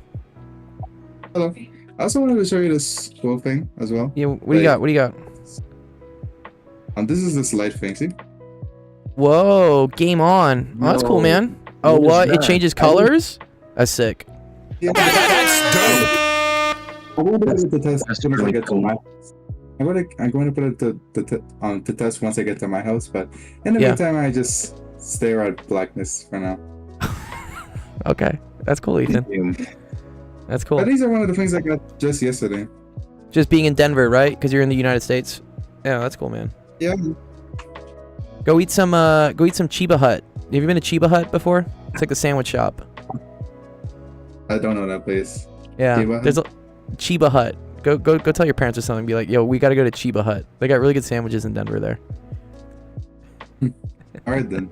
But there is one last thing. What's up? What's up? Do you remember how I would tell you that I had an ex before? You did have an ex-girlfriend. I remember we were going through your girlfriend troubles last year. Yeah. Damn. Yeah. But like, if you didn't know, that it was like, it marks 1 year then since I first met her. When I first met her. So just last year was my first meeting her. You know what I mean? Yeah. Nice. Time goes by for sure, man. Yeah, I can't believe it. Just a year ago, I was in Belize and just starting my job. Now look at where I am. Yeah, that's cool. Now you're in the United States. Yeah, it's really cool. Enjoy all the moments, Ethan, is what I say. You know, it goes by quicker as you get older, so enjoy it while you have it, you know. Have fun with it. Okay. Also, there was one last thing. One last thing. Okay, what's up? Are there like those empty coins that you said, or you don't give them for questions anymore? SCP coin or SCP. Yeah, we will give SCP coins. Register for the tournament. Make sure you do that. I'll give you the coins for it. I gave you a bond coin. Again? How do I read? Just check it's in the announcements tab. Look in the announcements. Ping you. He'll ping you. I'm trying to ping you. Nick will ping you. Okay. Okay. let me quickly do Recky's question because I gotta go teach in a little bit here. Cool. But good to see you, Sure. Ethan. Okay, Recky, you here? I know Recky's here. Consider the function as such. Determine the zeros of the function after each transformation. Okay, what are the zeros of the function right now? Should be able to do this, right? Hold, I have a question. What's up, brother? Is nursing a good major Yes, in it is very college? good. Yes, we will always need nurses. I'm thinking of it. I don't know. Yeah, nursing's cool. A lot of hot girls in nursing. What You'll have fun, dude. I mean, it is very much a heavily female-dominated industry for sure. I have 5 sisters, and like 2 of them are nurses. Yeah. Yeah. So, yeah. How's the studying and stuff? It is difficult. I mean, you definitely got to put in the time. It's not a cakewalk, but it's not super hard. If you put in the effort, you can do it. I think nursing school isn't impossible. Yeah. And they have so many different nursing schools. So like you can go to one like at, a formal like 4-year college, or you can go to like specific like nursing schools which are like smaller, and they even have like online ones too. Thinking of going for a 2-year in CNS. Kingsborough. I don't know if you heard of that. Yeah, I haven't specifically, but it's called like a CNS, like certified nursing, whatever, something. CNS degree. Yeah. No, it's a great career path. It's very secure. We'll always need nurses. Just keep mind, it is kind of brutal though. You work like really terrible hours sometimes. You get paid for sure. But maybe try shadowing or like seeing what a nurse does, because you have to like do some pretty gross stuff sometimes. My sisters tell me stories. I'm like, oh no. Oh god. Yeah. Oh, So no. just make sure that's okay before you invest all this time into like becoming a nurse. Right. It's a pretty demanding thing. Yeah, that's what I'd say. Okay. All right, here. Let me do Recky's real quick because I want to help you out, Nick, and I have one kid. I got a bunch of people here. We're gonna get through everyone. Okay. Zeros of this function are at -4, good, and they're at 3. All right, and then this is a quadratic, so it probably looks something like this, right?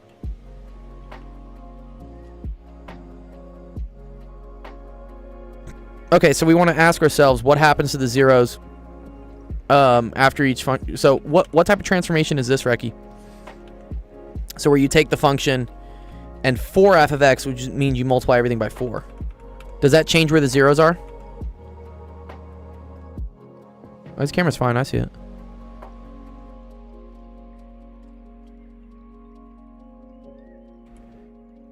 So 4f of x would be equal to 4x plus 4, x minus 3. Does that change where the zeros are? Does that change what causes this to be equal to 0?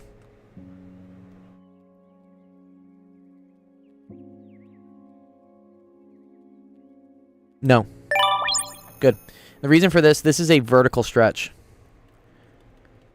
So all you're doing is you're just like stretching the thing out vertically, but they're still going to hit there. Okay. So it doesn't change them. Good. F of negative x. Ooh, okay. So f of negative x, that's going to equal negative x plus 4, and then negative x minus 3. What do you see that did to the zeros? Now what do I need for... It does change the zeros, yeah. Because now -4 doesn't work, right? Now I need +4, right? Because if this is +4, then -4 plus 4 is 0. Good, yeah. So it switches them, or flips the sign.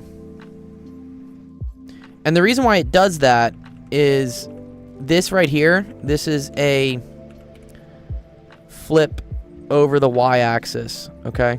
So this like puts this over here, puts this over here. And so that's going to switch where the zeros are. Okay. What does this one do? This is the same thing as a horizontal stretch. And then this is going to be a horizontal compression. So it's actually pretty cool, right? So if you had, for instance, f of 2x, right, is equal to, this would then now be equal to 2x plus 4, 2x minus 3. Now do you see how, like, oh, I only need x to be equal to -2, not -4. And here I just need x to be equal to 3/2.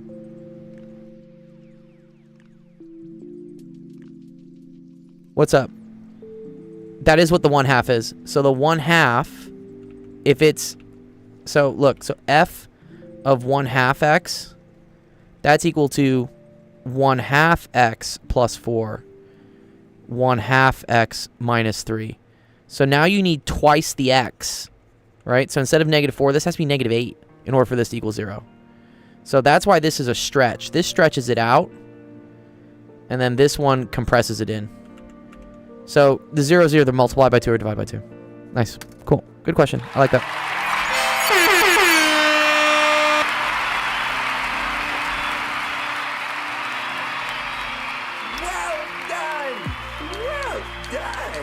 Chantrix, I'll still give you a point. Because we did do your question at least. But I want to make sure I help out. Nick, you've been waiting for a while. Let's do a couple yours and then 1K. If I still got time, I'll help you. Alright, let's see. Which ones did we do, Nick, last time? We did 3 of them, didn't we? Sebastian Lopez, what's up, dude? Wow, amazing. Amaze God. I'm in the middle of a game. Shit. Oh, okay. Do you want me to skip you? Do you want me to skip you? I can do 1K's question if he's here, and then I can do you afterwards. I need to go in like 30 minutes. So finish your game in 30 minutes. Oh. No, I have 5 minutes to finish the game. Okay. Finish in 5 minutes. I'm gonna help 1K, and then I'll help you. Okay. Oh, okay, cool. Thank you. Cool. You're good. What's up, 1K? 1K, you round? Where's 1K? Just keep abusing the poor bastard. Keep abusing the what? I said I just keep abusing the poor bastard. Every time he just jumps in, and the first thing he says is WSP, so it's just like I'll just spam that. Oh, Gen I see. Alpha Yeah, he said, haven't you said that to me before? What's up? Like, and I'll fucking say it every single time until he's saying hello. Hello. Like a normal fucking. Hello. Yeah, what's up? What's up? I'll even settle for Ayub Gadget at this point. Ayo, Gaj. Alright, well, while I wait for 1K. How is he in there? Let's see if we can still do this one that Shantrix gave me. This one was kind of a pain.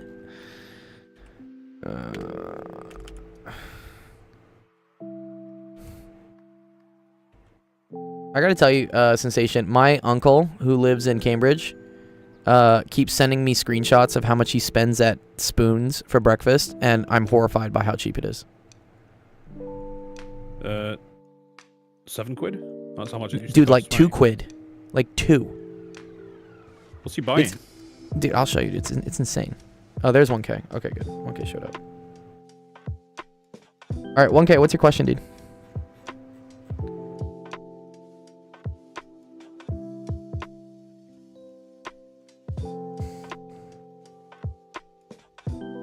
Spoons is pretty cheap and nasty though.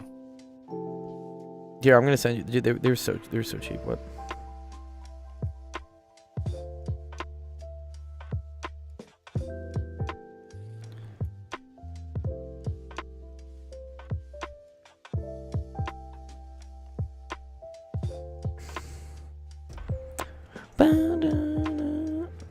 Let me go find it. It's my Instagram. Oh, this is my actual education Instagram. Oh, damn it. I sent it to the wrong one. Damn it. Damn it.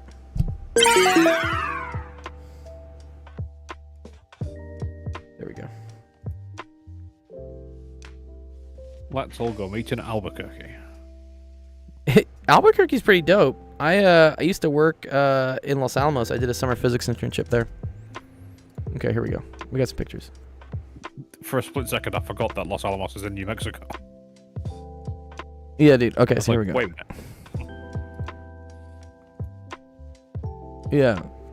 Apparently these are the deals, dude. Small breakfasts, $2.79. Dude, what? Yeah. This is so cheap. 8 a.m. That's quite late. 8 a.m. to 12. And then this is apparently his... He got an egg and bacon muffin for £2, 2 mushrooms for £1, orange juice. And then there was a promotion applied. So he only paid £4 for breakfast, dude. Bro, like... can't buy you anything here. I'm back. Oh, you're back? Okay. Cool. Alright, what's up, Shaq? Yo, can you hear me? I can hear you, dog. I can hear you this time. Alright. God damn, I got these new headphones. I was gonna tell you, right? What'd you 'cause get? I was thinking about you, right? Did I buy you headphones at some point, Remember, bro? I did buy you You bought headphones. me headphones like 4 years ago, something like that. I did. 3 years ago, I think, right? Well, I didn't. You And- won them. You won them in a contest, but yes, I did buy them. All right. Right. Thanks. So after all that time, about a month ago, it finally got like messed up. Okay. Wow. So the I legacy, bought a dude. new pair, right? Yeah, Nice. right. I bought a new pair. I bought like some stuff, you know what I'm saying? Some like, now that I thought of it, I was like, I'm gonna play the summer camp because that was like one of the first things I won, right? Not You from the did. summer camp. I remember summer camp I won. It was one of the tournaments. Cold War. Yeah, Cold War did. Yeah. Yeah. That's dope. What's up, Fembox? Yeah, we're gonna do. I'm out of town this weekend with a wedding. But next weekend we might do like Fortnite or Roblox or something. If you want to come play, I was playing Fortnite with people last weekend. Taco Cat did pretty well actually. Wait, let me get one extra ad. I can't play. Okay, Nick, let's try to do this one. Suppose that 10% of those who commit serious crimes are convicted and that 15% of those convicted are sentenced to more than 3 years. The percentage of those committing serious crimes who are sentenced for more than 3 years is what percent? Ooh, okay. This is kind of cool. So here we go. You get it. These ones are kind of, you want to like build like boxes around this. So here, let's do this. I did 10% of 15%, but I got like, Yeah. I think it was point. No, you're I right. don't know if I got it correct. Or I No, it didn't is. get it It's 10% of 15%. Okay. So convert percentages to decimals. That's 0.10. This is 0.15. If you multiply these together, you get 0.015. Which should be answer choice D. Let me check. I don't think that's correct. That's what threw me off. Cause, give me 1 second. I think the answer is B. Oh, the percent. Oh, sorry. This is 0.015, but then as a percent, that's 1.5%. I forgot. Yeah. What's up, Stonks Investor? Yeah, the key thing here. So usually, I don't know. This is kind of lame, but because they say percent, you need to multiply this by 100 again. Yeah. Okay, that's why it is. Wow, that's tricky. Okay. Let's do another logic question here. And here, let me download this one for you.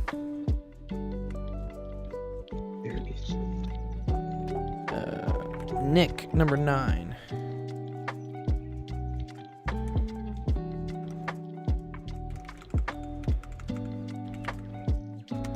Okay. 942. Assume there are 1,100 employees in a city agency. Of these, 15% are officers, 80% of whom are attorneys. Wait. Excuse me, what? Of the attorneys, 2/5 have been in the agency more than 5 years. The number of officers who are attorneys and have over 5 years of experience. Oh, okay. So is it just multiplying all the percentages together?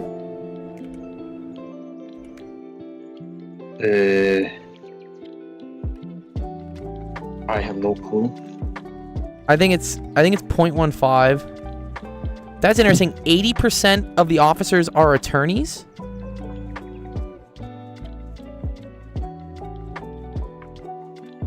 Seems like a lot of attorneys to be officers. And of the attorneys, 2/5, so 2/5 is right this. The number of officers who are attorneys and have over 5 years. Okay, so it's all this together, right? So this is 0.15 times 0.8 times 0.4. Okay. So that's 0.06 times 0.8, which is equal to 0.048. And then this times 1100 will get you the number. And that's, yeah, that's around 53. Answer choice should be B. Thanks for the follow, Linanoli. For number 9, yeah, it's B. What about for 10? 10 is B also. Nice. Okay, cool. Save that one for you. Yeah, for number 10, I did 110 times 0.15, then 165 times 0.8, then 132 times 0.4. Yeah, that's fine. Did you get 53? Yes, Good. 52.8. But yeah. Okay, that's basically 53. Yeah. Okay, here. Let me do one last one. And then 1K, I'll do your question.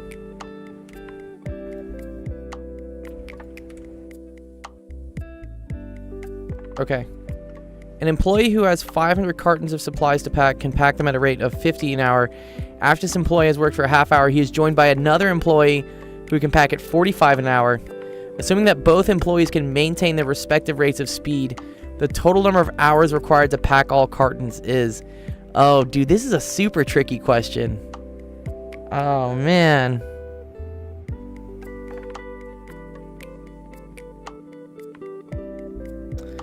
This is like the... If I can mow a lawn, but like 2 people can mow the lawn. 45 plus 50, and then divided by 500. Really? Plus the No, half an hour. Well, okay, well, yeah, plus the half hour, right? So... So really, there's only... So after a half hour... There's only 450 left, right? Because the guy doing it at 50 an hour... Oh, 50 an hour, sorry. So, no. There's 475 left. Because 1/2 of 50 is equal to 25 done. Yeah. In a half hour. Okay. Yeah. So then...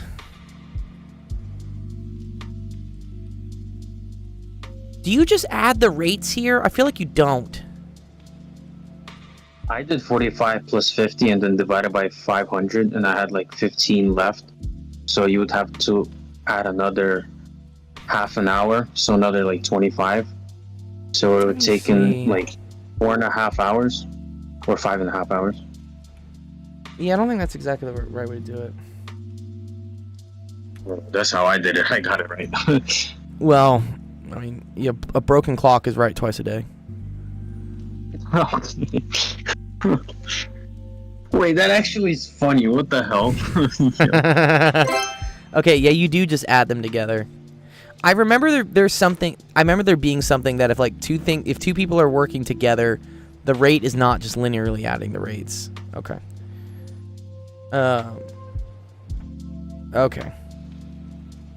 So, yeah. So then you have 45 plus 50, so that's 95 per hour, right? So then you're doing 475 divided by 95. He says I think it's 475 because I think it's he does 50 per hour, and the employees only worked for a half hour. Yeah, right. Okay. Okay, so this is equal to 5, and then you have the other half hour, so it's 5.5. Yeah. What's the question though, Femvox, bro? What's the one where the rates don't add linearly?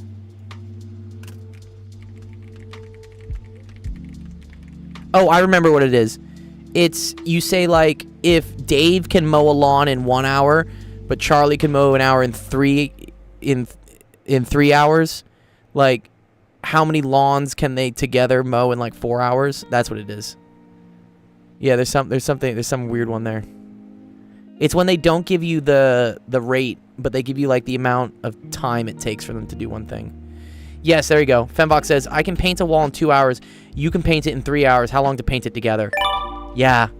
Yeah, man, that's the one I'm thinking about. That's weird. Yeah, it's a weird one. Yeah. That's what I thought they were asking you here first. Okay, cool. Good job, Nick. We did 3 more questions. I'm happy.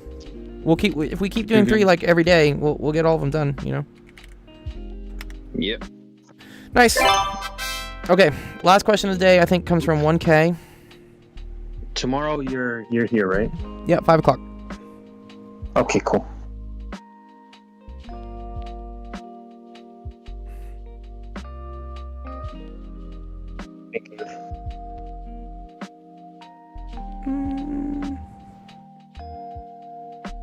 Right. We paint 1/2 plus 1/3 in 1 hour, and then you invert it, right? Is that what you do?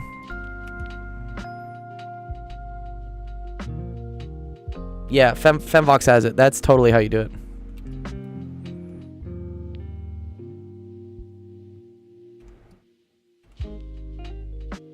Can you send me the what we did? Oh, the last one we just did? Yeah. I put it in the chat. Oh, no, I didn't. Oh, I'm so dumb. Dude, what? Why did I just send you this? What is that? That just sent you the answer, dude. What? Excuse. Oh my god. I like how you sent the same one. Yeah, you know what it was? It's my copy paste was messed up. There we go. WGU has a ton of resources. Oh, we got an ad? Dude, what? I have not gotten an ad on this channel forever, dude. They transferred over, and because we can accelerate, I finished very quickly. With WGU, you can start whenever. Good job, WGU. For me, every time I turn on your stream, I get an ad right away. On Twitch or YouTube? Twitch. Yeah, I think there's always ads, yeah. But there's no ads during the stream, though, right? On Twitch, you mean? Yeah. Like, in the middle of the stream. I don't think there are ad breaks. I think I got rid of those. Middle, I don't think so. I don't know. I haven't watched it that long, so I wouldn't know. Yeah. Okay. But on YouTube, I don't think there's ads at all during stream. Yeah. Okay, 1K, let's try to do this one. A ball is dropped from a height of a 40-meter tall tower.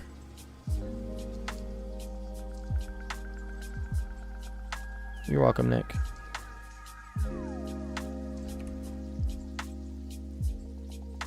Oh, I only have the pre-roll. Good. Well, I just don't want to bother students like while they're watching. Like, you have to deal with ads. It's dumb. Also, I don't get paid anything from them, really. It's like, doesn't really make much money for me. Okay, and then this is 40 meters.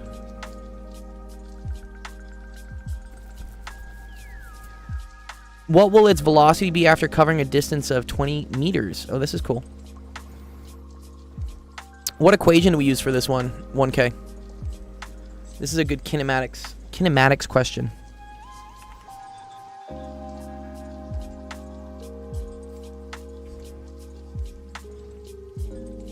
Oh, you said, oh, thanks, Fembox. That gets me $2.50. Jeffy Bezos paying my water bill, I think.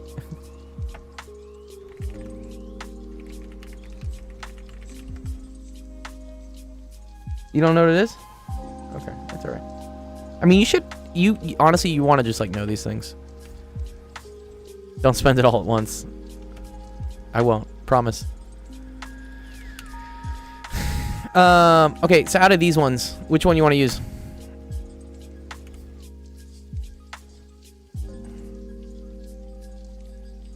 I'm working out while watching the stream. Okay, well, stop working out for a second.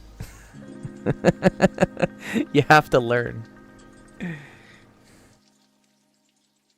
Yeah. The whole point of this is for me to teach you, not for me to just, like, mentally masturbate doing questions.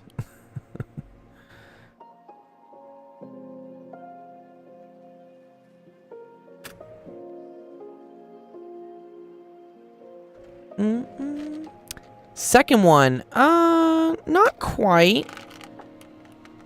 Because, okay, whenever you're given these types of questions, man, look at what you're given, okay? So, top of a 40-meter tower, after it's covered at a distance of 20 meters, right? That tells you what delta x is. I know delta x is equal to minus 20, okay? If it's dropped, that tells me vi is equal to 0. I'm trying to figure out the velocity of it. That's vf.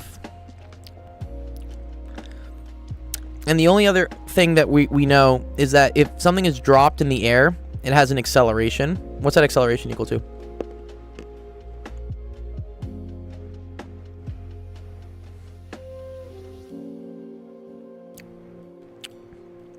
Yeah, initial final velocity. Good.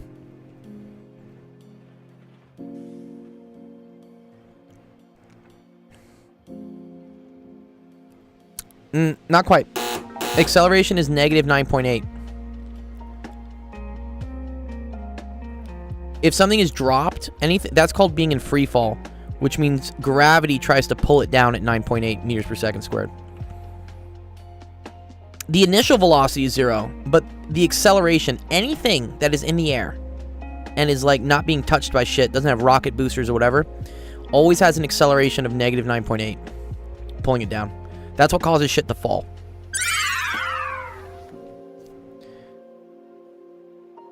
Okay. So given this, right? Which one of these equations, like, involves all these things?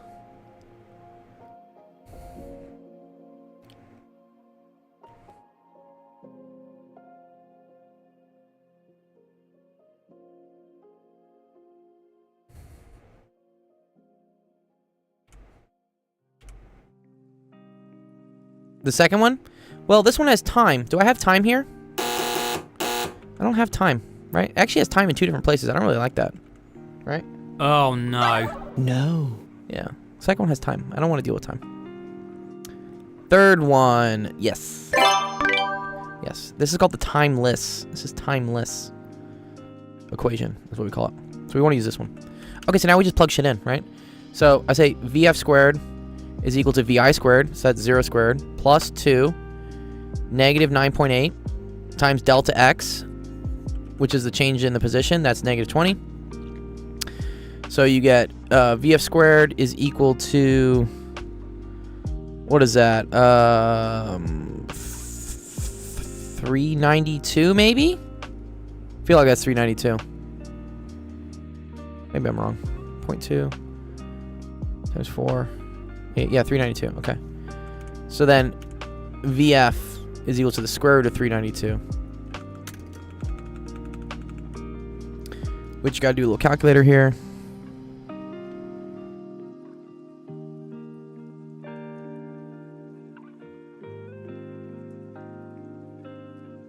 So that gets you 19.79 meters per second. Okay, cool. And that's also down. You want to make sure you say negative 19.7 meters per second. Because the thing is, you know, going down. Whenever you take this square root, it'll only give you positive numbers. But you have to be smart afterwards and be like, oh, well, it's negative, it's going down. So when striking the Earth, what's going to change in my situation here? What changes when I'm no longer looking at when it's 20 meters down? I want to know what the velocity is right before it strikes the Earth. Yeah, that's okay. Overthinking happens all the time.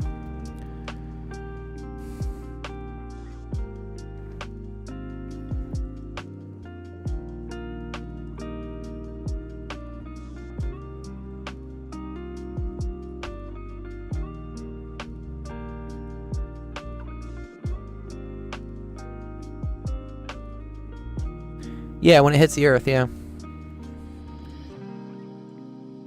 Some students are tempted to say that the velocity is 0. And I mean, yeah, I mean, technically when after it hits the ground, the velocity is 0. The acceleration does not change. And whenever they ask these types of questions, 1K, we're asking like right before it hits the ground. Like right when it's right here. Not when it hits the ground, like right before it hits the ground. I know when it hits the ground, it's stopped. That's true.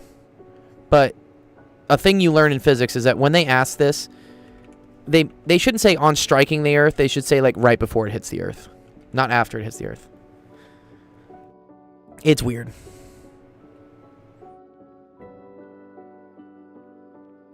But yeah, only one thing's going to change here. The final velocity will change. Yeah, what we're solving for. But what out of my variables will change? Acceleration won't change. The initial velocity is still 0. It's still being dropped. The final velocity is what we're solving for. What about this delta x?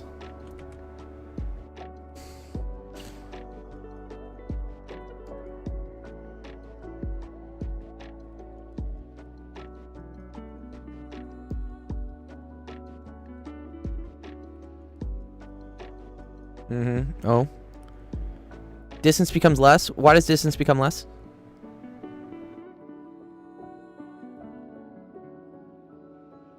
The height?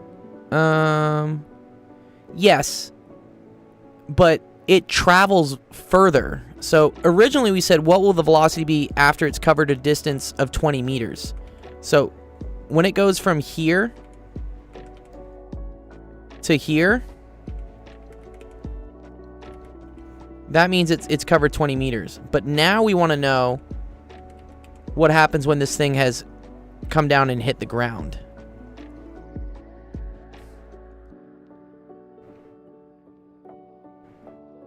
Delta x always refers to the change in the position.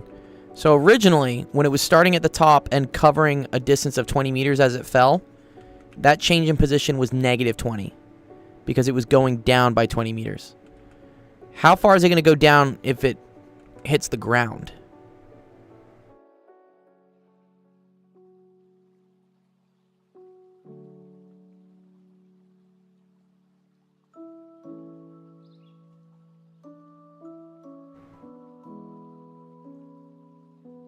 Another 20, good. So yeah, it turns out the total delta x here will now be -40. Okay? So here, you're just going to put -40 instead of -20. That's going to change this to 784. So then VF is equal to the square root of 784.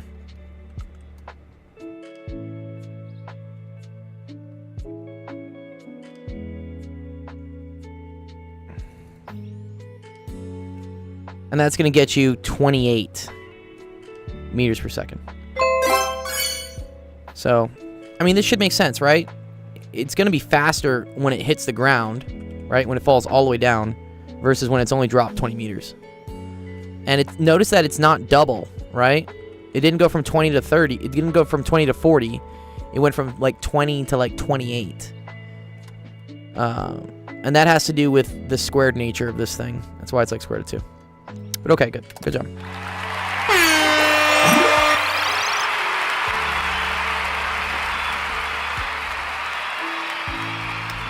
Okay, cool. I gotta go teach another student. Let's try out the screen. You're welcome, dude. Alright, thank you everyone for coming to office hours today. Appreciate everyone asking questions, all the fun stuff. Yeah, I want to go over that tomorrow, Shantrix. I'll go over that. I want to go over that rectangle question. I feel like there's probably some nice easy trick to it. Always is. Alright, our next stream is going to be tomorrow. That's at 5 p.m. Pacific, 6 p.m. Mountain, 7 p.m. Central, 8 p.m. Eastern. Come on by. Get some help. Math, science, physics. We'll do it all. Let's go raid somebody. Who's doing some stuff? We didn't finish the rectangle problem, Femvox. I'll do it tomorrow. I want to finish it tomorrow. There's actually a lot of people streaming. This is cool.